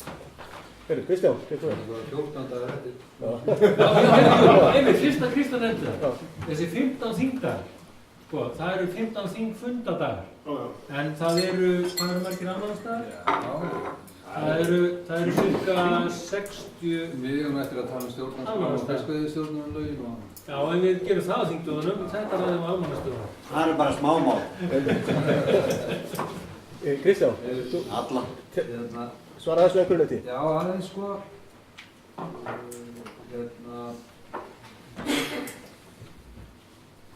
Eiður Jónsson sem kallað Ragnar. Fyrirgefðu Eiður og fyrirgefðu Ragnar. Það eru líkir. Oft kallað Ragnar. Nefndi ég náttúrulega sko atriði sem að snertir hugsunina í þessum málum. Það tengist kannski því sem að Smári sagði hérna áðan, hann fyndi engan mun hér á pólitískum flokkunum. Ég held að hafi heyrst ágætlega þrátt fyrir það að við séum svona þokkalega sammála einstök atriði. Þessi pólitíski skoðanamunur sem annars vegar þetta ákveðin hugsun sem liggur að baki þessari lagasetningu sem nýtur að því að hið opinbera hafi fullt forræði yfir öllum þáttum þessa máls. Sem Ólafur hallast að. Ég hallast meira að því að einstaklingurinn hafi meira frelsi í þessum efnum heldur en frumvarpið gefur tilefni til að ætla. Það liggur alveg himinn og haf á milli afstöðu okkar Ólafs að þessu leitinu til. Og það snertir ágætlega þessa umræðu sem að hér þennan svo kallaða gagnagrunn. Það sem hið opinbera á að hafa alræðisvald í öllum þeim málum og umræðan hér sannfærir mann það að þetta verður bara óskapnað. Við erum að fá hér útlendinga til landsins með Norrænu sem að keyra eftir gagnagrunni. Ég held að björgunarsveitin hafi verið kalluð frá Breiðdalsheiði 18-20 sinnum í haust af því að menn voru þar að keyra eftir gagnagrunni. Því að þjóðvegur 1 átt að leggja það núna, það var óþarft. Skiljið. Og vandinn í þessu kannski snertir okkur að því leytinu til að hugsunin í þessu svo að það allt bannað sem ekki leyft í lagasetningu. Ekki rétt. Það hinn pólitíska lína sem gefin í þessu máli. Stjórnvöldin eiga að hafa forræði yfir okkur hinum vitleysingum. Skiljið. Ég segi það þarf að breyta þeirri hugsun. og það tekur tíma. Og ég innilega sammála Tómasi Búa varðandi það að þessi almannaréttur sem við sem Íslendingar höfum haft í gegnum aldirnar að fara landið, það ber að standa vörð hann. Og þegar það komið inn í frumvarp í 19. grein þess að það er að fara að takmarka umferð gangandi manna á Íslandi, hvert menn þá að fara? Grínlaust, sko. Það bara gengur ekki upp í mínum öfum. Og annað leiðir af þessu þegar við erum komin inn á þetta sviðin eins gangandi manns, það er bara ganga fljótlega. Þá auðvitað verður auðveldara, en það sjáum við þess merki að vaða í vélknúin faratæki. Við höfum heyrt hér umræðu frá fötluðum einstaklingum sem að reyna að burðast við það að fá aðgengi að náttúru Íslands. Það er bara erfitt. Regluverki leyfir það. Og það er alveg eins og með sæluhúsið að kofan hans Hilmars. Hvað á að gera ef það húsið hrynur eða það kviknar í, þá bara þarf að sækja það til opinber starfsmann og við fara þarna og reyna að slökkva í eða byggja brakki burtu. Ég meina, bara það sem ég er að benda á þetta að við erum komin inn í allt og þröngt regluverk sem að fellur bara ekki íslenskri hugsun og hefð.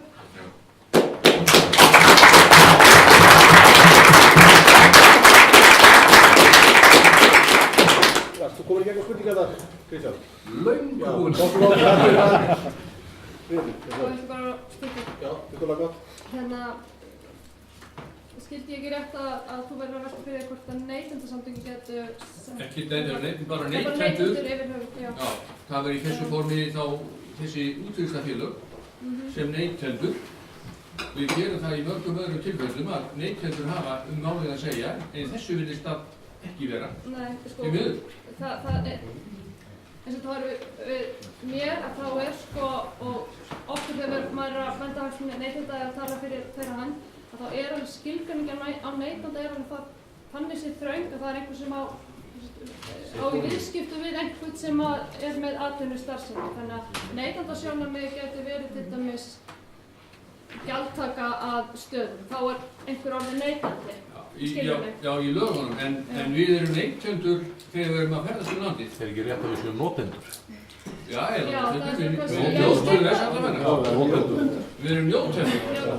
Já, ég skil hvað áttu við, sko, en svona, ef ég er að hugsa neytendasjónarmið þá er það einmitt kannski ferðamaður sem keypti ferðina með leiðsögumanninum og það... Já, það er ekki það sem ég er að hugsa. Nei, ok. En ég ætla aðeins að koma inn á þetta með sko, útlendingarna, að það er einmitt bara mjög erfitt að koma skilaboðum til þeirra og þeir eru að keyra til dæmis bara of hratt. Ég er bara lent í því að þurfa að svara í síman þar sem að lögreglan hringdi með Ítala í bílnum sem hefði keyrt á ég veit ekki hvað 100 og eitthvað í Öxnadal og þurfa að segja þeim að þau ert að borga 70.000 krónur í sekt. Þá að bílaleigurnar setja á stýrið á bílunum, þú getur ekki farið á stað, öðruvísi en þú lesir nokkur upplýsingar. Þá er alveg gríðarlega erfitt að koma upplýsingar til þeirra, þannig að maður reynir velta fyrir sér hvernig eiga þeir að komast í gegnum þetta slóðamál. Og þá er spurningi sem mig langar til að spyrja, ég bara leyfa mér að gera það því að þó ég hef ekki verið að taka tíma, þá held ég eigi 1 mínútur.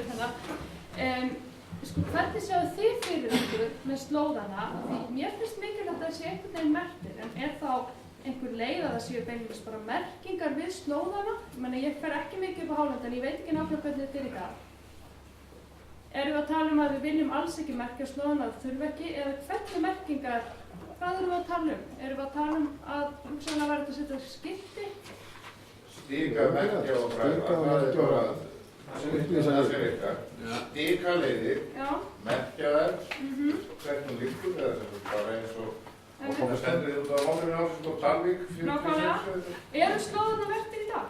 Nei. Það er ekki eins og stíka. Mjög lítið, skulum við sjá. Svo eru til aftur stíka slóðir sem enginn hefur farið í áratugi.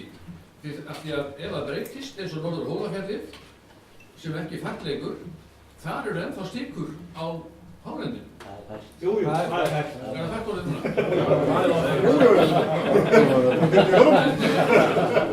Ég var vakinn með beina nóttina af því að það voru frakkar samt komast ekki lengra út á sliðri og þeir segist hafa keypt þetta vertu slóðum. Þannig betri merkingar gætu verið, ég er bara að reyna að sjá einhverja aðra lausn þá heldur en hann dýra korta gagnanum. Hann getur kannski verið nothæfur í eitthvað, en raunverulega fólk sem ekki með GPS-tæki í bílnum, og þá þurfa að vera einhverja aðra merkingar. Er ekki sammála það? Það snýst þetta svolítið mikið það eins og tökum dæmi hérna á Hólafjalli sem við þekkjum og ökum að ok, núna það ekki hægt fyrir frakkan á gymminum, þá því lokað. Þá ég ólöglegur á þessu slóða sem ég þekki og fer á haustin og keyra gangnamenn og fer sjálfur á mínum jeppanir og skriði þetta, það sé ófært. Það snýst það að nú verið að banna mér, ég ólöglegur. Þú mátt vera með gangnamenn samkvæmt frumvarpinu. Má ég aðeins útskýra slóðamálin að ég búinn að vera að djöflast í því náttúrulega í eitthvað 3-4 ára að berjast við slóðanefnd ríkisins varðandi aðkomu, ég kalla þetta slóðanefnd ríkisins, að í þessari nefnd var fulltrúi frá okkur sem var áheyrnan fulltrúi eins og svo oft reyndar hafa málfrelsi eftir fundi og það vildi svo til að það ekki búið boðan á fundi í 1 eða 2 ár en það var hringt í mig daginn og spurt hvort að samúð væri með fulltrúa í nefndinni og þá komumst að því að nefndin er búin að halda nokkra fundi, slóðanefndin, ég kalla hana það og þeir höfðu gleymt að boða fulltrúa frá útvístarfélaginu eða frá samúð sem var Jón Snæla sem hefur verið forkólfurinn í því að slóða og sem sagt mæla allt hálendið fyrir Landmælingar Íslands og ferðaklúbbinn að þeir gleymdu að boða hann á fundin og það búið að taka fullt af sveitarfélögum fyrir og nú voru þeir að fatta það allt í að það vantaði einn mann á fundin. Þeir voru bara að vonast til að vera komið nýr. Já, en það var ekki komið nýr og nú er orðið hálft ár síðan þeir komið staði, og það er ekki búið að boða hann enn á fund. Gott að taka það, hvað fyrir því svar? Já. Við erum að fara út í það velli og ef við teiknum upp stóra myndinu þá verðum við að taka til breytilega tækni og þegar kemur að almennirétti þá hljótum við að taka bílana í sátt þar. Þeir eru bara einhvern veginn hluti af okkar ferðaháttum og rifja upp mynd sem Eðvarð Sigurgeirsson tók á leiðinni inn í Herðabreiðarlindir og ákveðna bíla ef hægt að kalla frá Bifröst og Akureyrar 1953 held ég. Stóð á hurðinni á bílnum Sími 9 og það sem er fyrsta ferðin inn í Herðabreiðarlindir á velkomnum ökutæki og það eru þá rétt 60 ár síðan. Þetta er ekki lengri tíð en auðvitað verðum við ég sem áhugamaður landið og hálendi og fjalllendi og allar óbyggðir ég vil auðvitað hafa vitneskjum og það til dæmis frá fagfólkinu sem verið stíð og aðrir áhugamaður landsins sem vilja ferðast sem mestu það ég vil auðvitað sé til staðar einhvers konar þekking niðurnjörgum þekking það hvað slóð þetta ég vil sem bara Tómas, skal við nefna leitandi eða njótandi ég vil vita með hvað hætti ég kemst á ákveðna staði eftir tilgreindum slóðum og hvort að sá gagnrýnargrunnur á að vera notaður til þess að banna og aftur banna hann hlýtur ekki að vera vísbendingu það hvaða leiðir á helst að fara og ekki endilega notaður til þess að banna heldur til þess að fræða og leiðbeina mönnum í bestu leiðir. Ég held að meðan með þekkingi bestu leiðirnar, þá erum við ofta að fara bestu leiðirnar með hræðilegum afleiðingum. Og eftir því sem þekkingin á landinu okkar eykst og þeim slóðum sem best er að fara á eðlilegum árstíma, þá fækkar slysum og þá fækkar illri meðferð á landinu. Og ég held að þetta getur verið tæki til að bæta aðgengi okkar á landinu og það er vel. Það ætti að vera hægt í gagnarauninum að merkja til dæmis hámarksþyngd og stærð ökutækja. Það ætti að vera hægt að merkja þau hvort það sé fyrir jeppa eða breytta jeppa og það ætti að vera hægt að merkja þau líka í gagnarauninum hvenær það er opið og hvenær það er lokað. Þannig að þetta sé bara skylda að þetta sé á íslenskum gagnarauninum. Þannig að þetta laga það svolítið en samt verður þetta ekki fullkomið, ég held að það sé bara ekki hægt. Það er ekki hægt. Trúa með því virkilega að sem að lesir ekki til það sem er búið að flytja og skrifa í dag. Það er uppfæra einhver gagnagrunn reglulega þess að sjá hvaða leiðir eru opnar í þá það skiptir. Það er eina sem við skilum, það er franska aðferðin. Það er bannað að keyra á hraðbrautum hraðar en 130 venjulega. Ef yfirborðið er blautt, það er ekki snjóraði, þá er 100 km/h. Og því ég kom þangað. Við skulum gefa Sigmundi kost á að klára svara. Og þegar hérna, ég ætla að fara þangað, það er einn Íslendingur í bíl þar, hann sagði, farðu alls ekki yfir og það sýnir það sem þú skalt segja við lögregluna ef þú ert góðmaður að þú hefur ekki lesið reglunar. Þegar ef þú er tekinn og segist ekki að lesa reglunar, þá ertu bara rekið burtu, sagði þú ætti ekki að keyra hérna með að kunna reglunar, hyggjaðu þig. Það verður bara að sýna klagna líka, ekki klappa baki og gera þetta ekki aftur. Takk fyrir þetta, Tómas. Elín, örstuð? Já, örstuð. Þurfum að klára þetta? Ólafur kom inn á EES-samninginn og það sé sami réttur fyrir útlendingana. Þetta er einfalt að koma böndum á, einmitt með því sem að Tómas Búi er að benda á, að skilgreina hverju megi fara hvar og gerða svona. Já, en 404 kom með einmitt hugmynd að flokkun slóða minni mig 2009 vegna athugasemda við vegalög. Þið kannski bara hlustir ekki að því og lesið athugasemdirnar okkar. Smári spurði út í skilgreiningu á almannréttinum og þú vísar í 18. greinina. Hins vegar vil ég benda ykkur á það að lesa líka athugasemdirnar við lögin því það eru lögskýringargögnin. Það er það sem segir hvernig á að túlka það sem í lögunum stendur og þar stendur meðal annars sem almannréttin. Í borgarsamfélagi nútímans er einn mikilvægasti þáttur almannaréttarins sá að eiga kost á að njóta útivistar í náttúrunni og leita þangað kyrrðar og næðis. Hugtakið útivist á við för og dvöl út undir beru lofti þar sem ferðamaðurinn er í náinni snertingu við landið sem farið er Það þýðir með öðrum orðum að þeir sem ferðast á vélknúnum ökutækjum eru ekki að stunda útivist. Þetta er þín túlkun.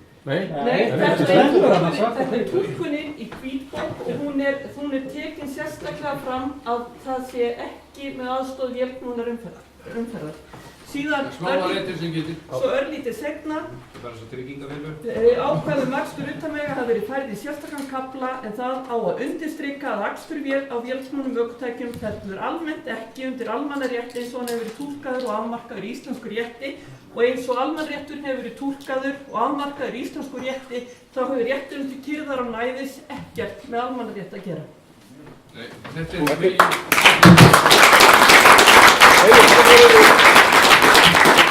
Takk fyrir þetta, þá fyrir við ljúka þessu, formaður samt út. Ég ætla bara að byrja á því að þakka ykkur fyrir bara flottan fund. Búið að vera fjörugar umræður og vona að allir hafi notið góðs að því að hlusta á hvort annan. Merkilegt að hafi engin högg heyrst úr hornunni hérna megin. Menn bara klappa létt á bakið og tekið því hendur. Já, það er greinilegt að það er ekki sama stefna fyrir norðan og sunnan. Við erum svo betur nær náttúrunni hérna. Já, en það er nákvæmlega eins og við urðum vör við þegar við fórum á fundarhefð fyrir landið, að við urðum vör við það að sveitarstjórnir út á landið eru orðnar mjög uggandu það hvað mikið vald er búið að færast yfir til Reykjavíkur. Og þar höfum við oft bent á þegar við höfum verið að fara yfir þessar reglugerðir og annað, að þetta eru, þetta eru toppgaurar sem að sjá þetta, vita mikið, það var lesið marga bækur, allir prófessorar, en aldrei komið upp á hálendið. Einar hefur bent á að þeir hafa jafnvel aldrei farið út fyrir 101 og gætu vilstöði farið upp í Breiðholt. En ég ætla bara enn og aftur að þakka ykkur fyrir komuna. Þið náttúrulega getið spurt okkur, við höfum eftir að taka saman pappírinn okkur annað ef ykkur vantar einhver upplýsingar. En þetta er sem síðasti fundurinn sem við höldum núna á þessu augnabliki. Það er náttúrulega mikil barátta eftir varðandi ýmisleg mál, varðandi vatnajökulsþjóðgarð og annað. Þó að Vikrafellsleiðin sé samkvæmt upplýsingum opin, eða verður opnuð og þá er náttúrulega eftir að fá upplýsingar um Vonarskarðið og margt annað sem að við erum að fara yfir varðandi stjórnunarhættin og þjóðgarðsins. Og ég get upplýst ykkur það á síðasta fundi með Svandísi Svavarsdóttur sem að ég átti við hana fyrir cirka viku síðan, eða viku 10 dögum. Já, sléttri viku, fengum við 1,5 tíma með henni að spjalla hana sem var mjög fínt að gera. Og þar lagði ég fram formlega kvörtun semst störf stjórnarmanna innan garðsins, meðal annars formannsins, sem hefur lagst ítrekkað gegn akstri vélknúinna ökutækja innan þjóðgarðsins á ýmsum slóðum og leiðum og hún reyndar tafið mörg mál sem hafa verið samþykkt fyrst í svæðisráðum, síðan af jafnvel meirihluta stjórnar, en málunum verið kúvent og sett í einhverju nefndir og semst rannsóknir. Og ég lagði fram ákveðin gögn þar og eins lagði ég fram líka gögnvarðandi Sigrúnu sem þarna á vegum náttúruverndarfélaga, þar sem hún ítrekka það að það ekkert lýðræði í gangi. Þetta fulltrúa lýðræði og við verðum bara sætt okkur við það. Það bara fulltrúa sem sjá þetta og þau ráða þessu. Elín kom svo skemmtilega orði og hún komst að því að hluti þeirra sem ráða í vatnajökulsþjóðgarði hafa til dæmis aldrei komið á Grímsvötn. Og alls ekki, vissi ekki einu svona að veri, þetta fyrir guðubæðar. En það sem maður að segja ósköp einfaldlega að ráðamenn, sama hvar þeir eru í stjórnkerfinu, þeir eiga að leita til sérfræðingana. Það náttúrulega bara þeirra skylda að gera það til þess að sé hægt að taka réttar ákvarðanir og þess vegna mæli ég með að eftir að hafa hlustað á þingmennina hérna að þeir haldi með þetta í veganesti til Reykjavíkur. Og ég ætla bara enn og aftur takk fyrir kvöld.